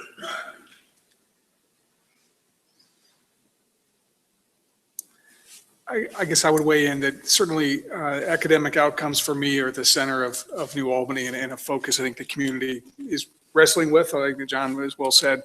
I guess if we were to reduce fees, I guess I would like to see, I know we have a new athletic director, allow him to come in, analyze the sports that we offer, the budgets for each of them, in our world of what's to pay for, right? If we're going to reduce, something's going to take dollars out of academic budgets, then can we demonstrate some savings in the existing budget so that we're, having a middle ground, if you will. I'm not opposed to, again, these caps these amounts are out of whack relative to Central Ohio, but we need to be mindful of everybody on the group here has indicated academics are at the center, and that it's really challenging just to pick one item and go back and restore it. So I would like to continue to look at it, work with the athletic director. I know that a number of people in the community who are here are very interested in finding alternative ways to fund through sponsorships, through naming rights. I don't know if there's been proposals that have been put forth, but I'd really be interested in working with the athletic director to see if there's some creative things. I know in the discussions we had with him during the interview process, he's done some great things in his prior roles and would love to investigate this further.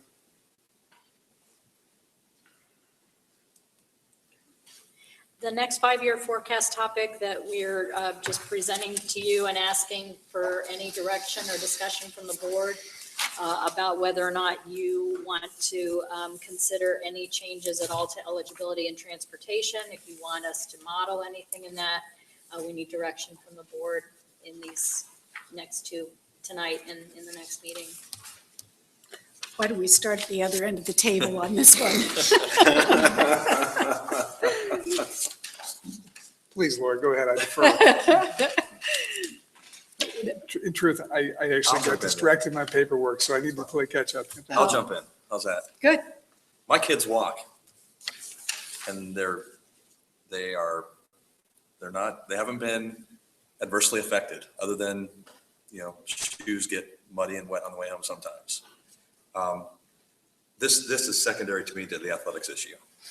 If we're going to touch either one of these subjects, athletics, I think, would be one that would be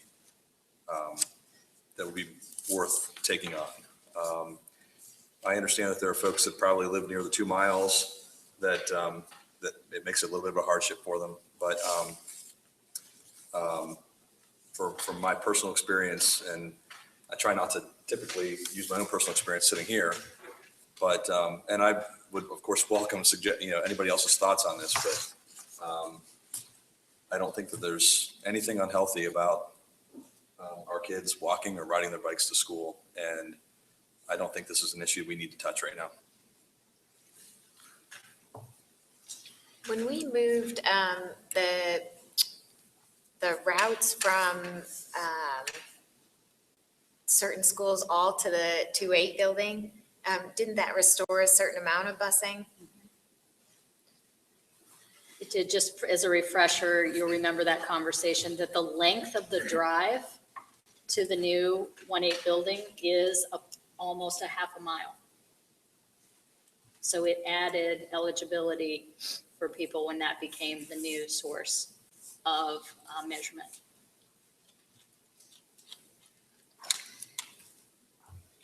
Do we know how many elementary students are not currently being bused, K-12?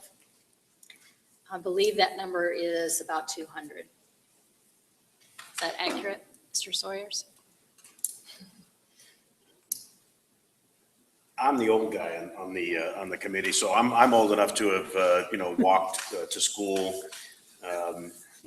long distances uphill in waist deep snow both directions, and all kidding aside, I'm with John on this in general, that I know it is a challenge and a hardship for some, and yet from a priority point of view, I really think we need to keep our money focused on academic outcomes and academic activities.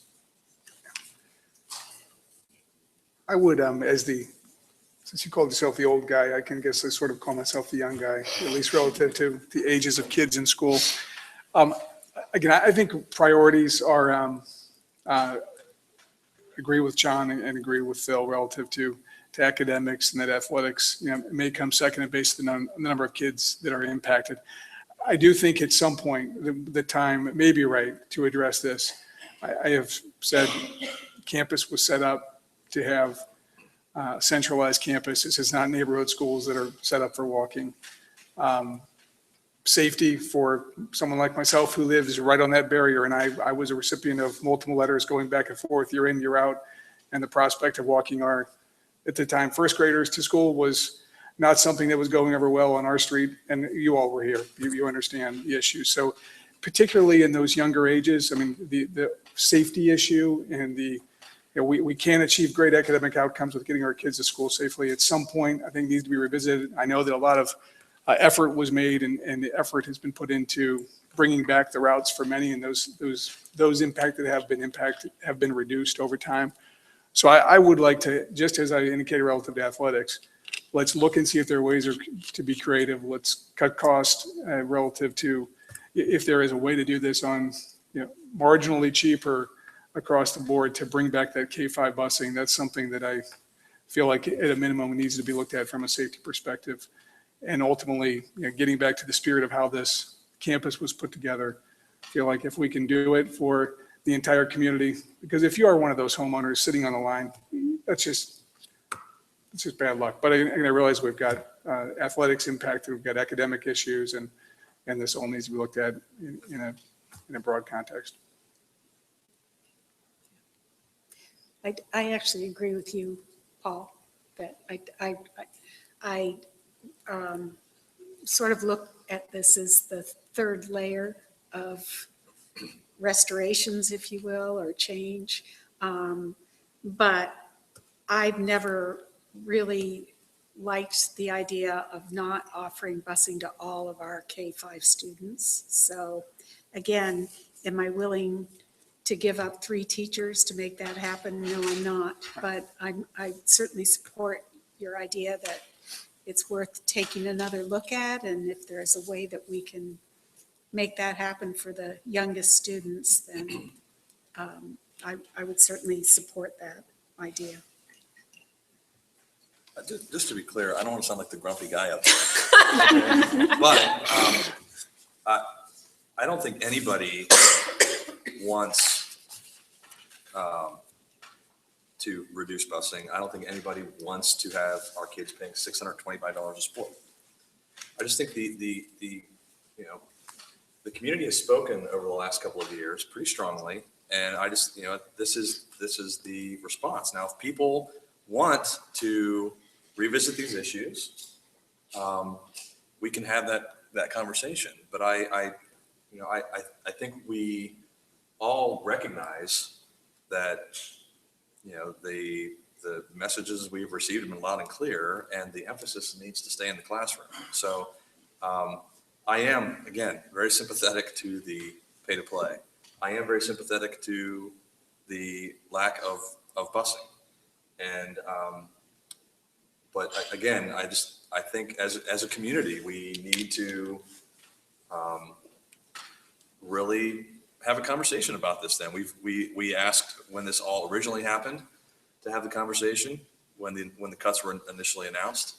I think that conversation has continued and needs to continue.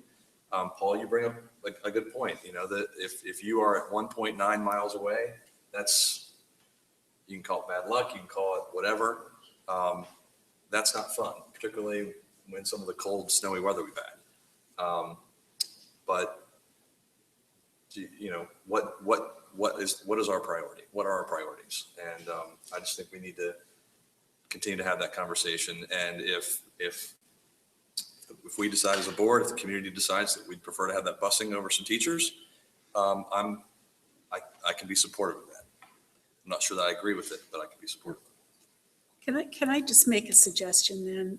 Why don't would it make sense then to table those 2 issues until we're discussing the next 5-year forecast, and those discussions will take place next fall, right? August, September, yes. In September. And by then, we will have had an opportunity to do some additional research. We'll have our new leader in place. We'll have our new athletic director.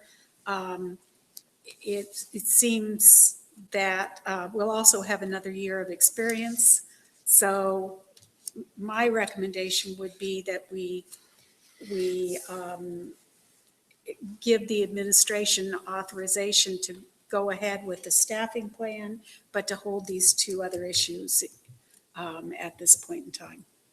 My only thought on transportation is just if we could take one quick look, Mr. Sawyers, at those newer enrollment numbers, and if there's any cost neutral way to do something with even K1, just with new enrollment numbers and even looking at that school. If it was, pretty cost neutral to do it. I know from the school start time committee, we looked at so many different variables and with changing numbers, there's some potential sometimes to come up with something creative. Just a thought. Just a question as well, and I agree with that, if you're willing to look at it.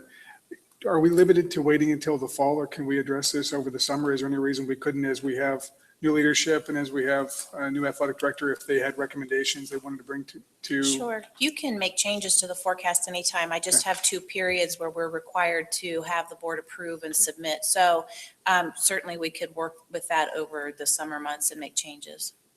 The caution that I would say in just waiting until September is that if you wait till September and have it approved in October, your school year has already started. That's what I was So wondering if to it- add transportation in the middle of the year, I don't know whether we could get drivers, et cetera, to change the pay to participate, which sport, which season are you changing it? I'm guessing, I'm just looking over here. You're planning probably routes pretty early in the summer, I would think, in June. So that really doesn't give us a lot of time. And I don't know if I recall exactly whether it was through the start time committee or some of the other conversations we had about busing, but the issue that came up with providing the K-5 busing meant additional routes, additional drivers, which we didn't want to do. Couldn't do, right. Couldn't at the time. So Right. even if you are talking about even if you find a way to restore, K-5 busing, you're talking about having to hire drivers and potentially, because part of the reduction plan was not buying new buses. Right, for 1 year. Then what we did was we kept the 365,000, I think it is, in each year, and we've called it either bus replacement or capital maintenance. So there is still money in the forecast. I don't know whether you want that to be for buses or capital maintenance. We'll still have to buy buses, just not as many.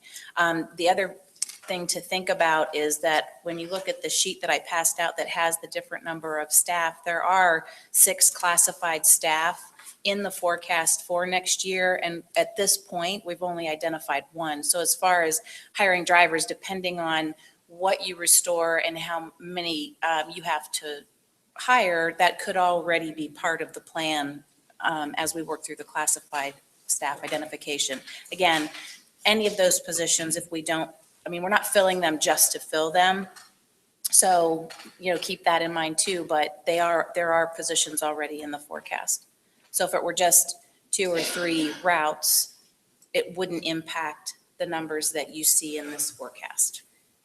I was even just thinking if we could look at the K-1 even, and see, just look at those enrollment numbers and see if there's anything significant that's changed that would allow us to even just provide it for that school.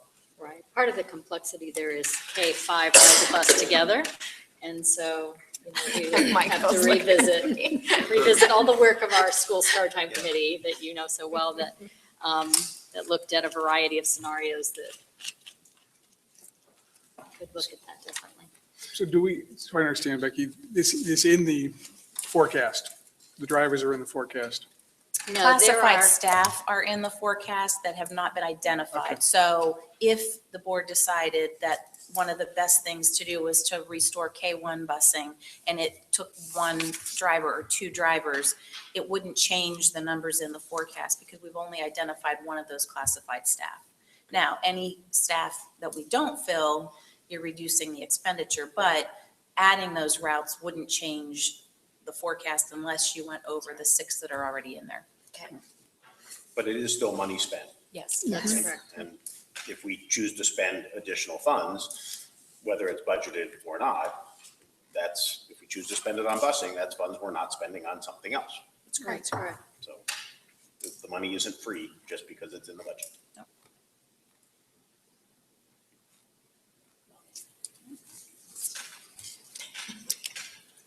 This seems like a good time to move on after those words of wisdom. Captain Obvious. It was a nice conclusion to the topic of 5-year forecast.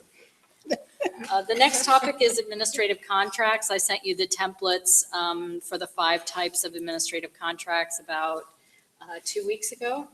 And happy to answer any questions at this time. I've also provided you the list of administrators that are up for contract renewal.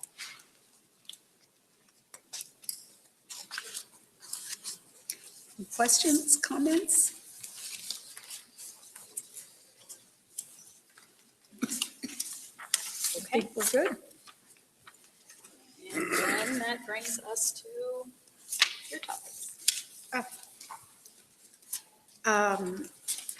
I don't know which one of you might like to do it, but could you give us a brief update on where we are in the superintendent search, please?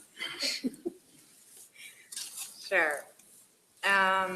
So we had one external candidate come in last week. He interviewed with the board publicly and in executive session. He also held 3 Q&A sessions with the community, staff, students, really open to anyone who wanted to participate. And we were a little disappointed with the attendance. There were only about 20 people across all 3 sessions. So I'm not sure what to attribute that to. It was a Friday, but we did give at least a week's notice. So we didn't get great participation in those sessions, but we did get some feedback. And tonight we will go into executive session to get additional feedback from Hazard, Young, and Atia. And we will review what we feel the strengths of each candidate are and hope to come to some kind of agreement tonight on a candidate that we would like to move forward with. Had anything?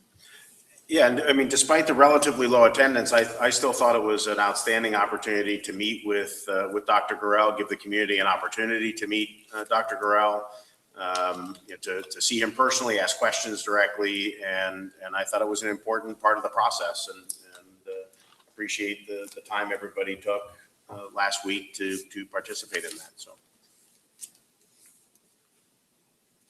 And please, also feel free to, I know a lot of people have said they didn't participate because they watched the video and they felt like they got a lot out of the video. The videos are still posted, and we would encourage people to watch both the session where we interviewed Mr. Sawyers as well as our interview with Dr. Gurel. Great, thank you. Thanks very much. This is the second reading of a new board policy on intra-district open enrollment. We've all had an opportunity to read it. We had a little explanation of it the last time we met. Does anybody have any additional questions about that? Okay.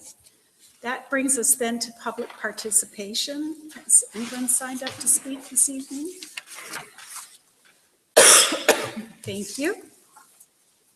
Oh, a familiar name, Mike Klein.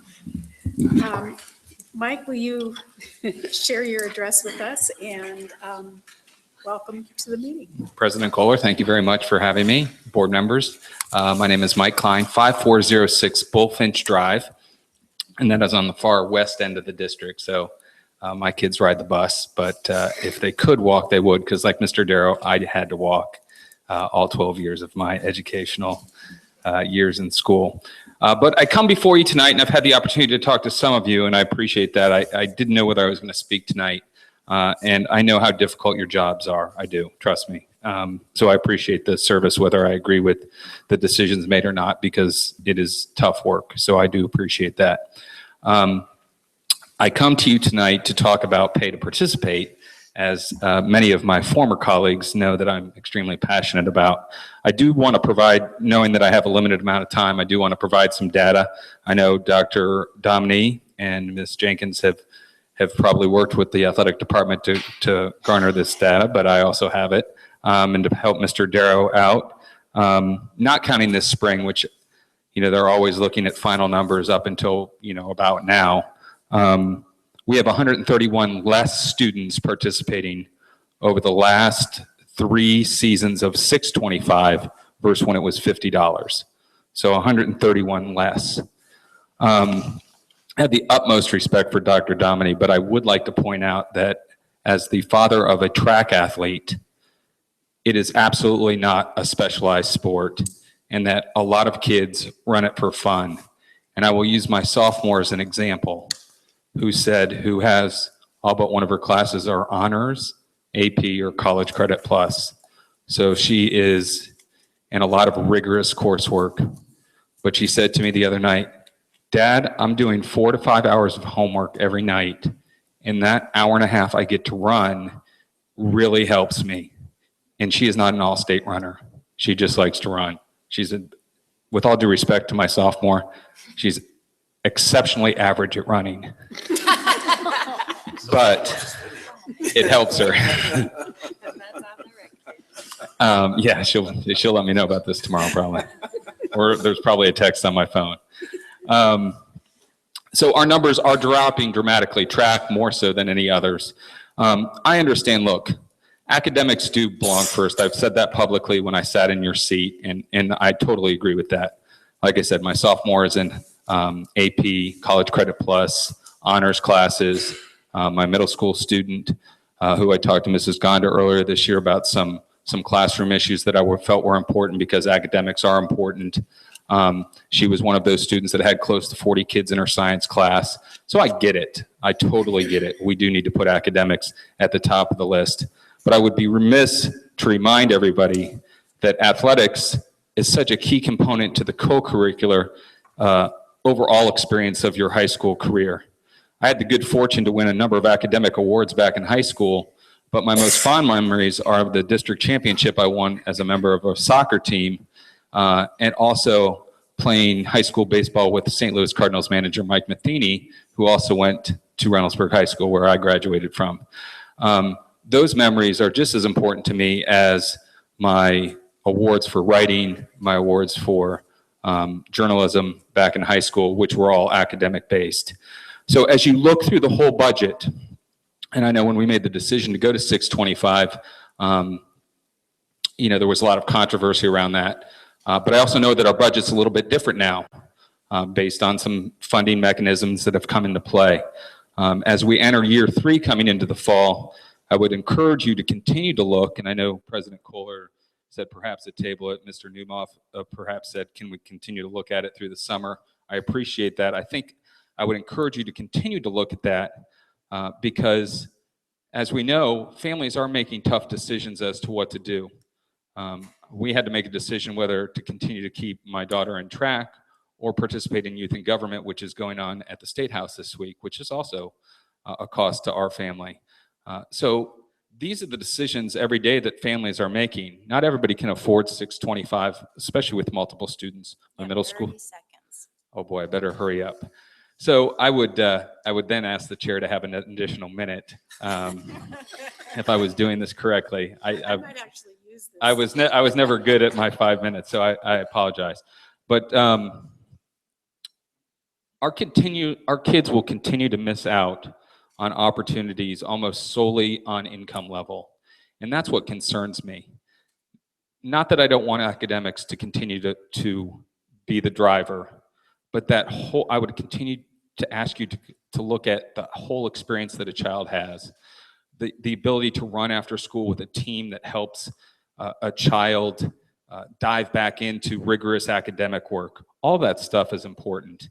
And if we can't lower it just a little bit, which I think would send a message to families, a family cap is also something I think that we could strongly consider. I don't know what that number is. At the end of the day, we're still going to have the highest pay to participate in the state. And there's things that the Dublins and the Olentangies of the world are doing at $75, and they, I know, are putting academics first as well. I'm not suggesting we go to 75. I understand we can't. I'm just asking you, with respect, to continue to look at that cost as we move into the fall. Thank you for your time. Thanks,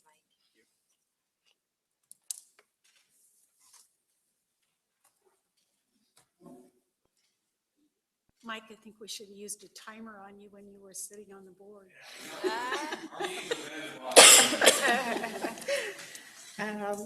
Thank you very much. And then we only have one item on our consent agenda this evening, and that is item 6A. Could I have a motion for that item, please? So moved. Second. Thank you very much. Any discussion? It relates, of course, back to the board policy on intra-district open enrollment. And hearing no questions or comment, could we have a roll call, please? Ms. Kalinowski. Yes. Mr. Darrow. Yes. Mr. Newmoff. Yes. Vice President McClellan. Yes. President Kohler. Yes. And just before we move into executive session, I had just two things I wanted to share with the community at large. The board has two vacancies on two different committees that we are in the process of recruiting for. There is an opening for someone to represent the Board of Education's interests on the Joint Parks District. And we are looking for two members of the community to volunteer to help us on the Financial Review and Reporting Committee. You'll find information about each of those committees on the district website. And I just wanted to let folks know that what we're looking for is just a brief letter of interest and a current resume. We're holding the positions open until 5 o'clock on April the 15th. And at that point, we would like to be able to close the nomination, the self-nomination procedure, and then the board will work to identify those individuals. So that's one opportunity to get involved for the community. The other opportunity is going to be a town hall that the board will be sponsoring coming up on May the 4th, I believe. And we are scheduled to start at 6:30 in the McCoy Center for the Arts. And the topic of this town hall is the win-win agreement. As many of you know, the agreement is up for renewal this year. We, as board members, have spent a lot of time learning about the history of the agreement, the pros, the cons, and feel that we've really benefited from the information that has been shared with us. And we'd like to offer the same opportunity to the community. So we would encourage you to put that date on your calendar as well. The format is going to be that the attorney that we have been working with from Ricker and Eckler will come and make a presentation about the agreement. And then we will, or she will actually be entertaining questions from the public. Note cards. You'll be able to fill out a note card with your question and pass it forward, and hopefully we'll get all those questions answered for you. And I think it's important to mention on that town hall that the person giving the presentation will be presenting the same information that members of the board have seen. So it's, the public will be able to see exactly the same sort of numbers and the same information that we've seen and that we're processing ourselves. So. Yeah, absolutely. Great. So finally, we need a motion, please, to move into executive session as permitted by section 121.22 G4 of the Ohio Revised Code for the purpose of considering the appointment, employment, promotion, and compensation of the superintendent. So moved. Thank you very much. And may we have a second? And could we have a roll call, please? Mr. Newmoff. Yes. Mr. Darrow. Yes. Ms. Kalinowski. Yes. Vice President McClellan. Yes. President Kohler. Yes, that motion carries, and we do not anticipate taking action after the executive session.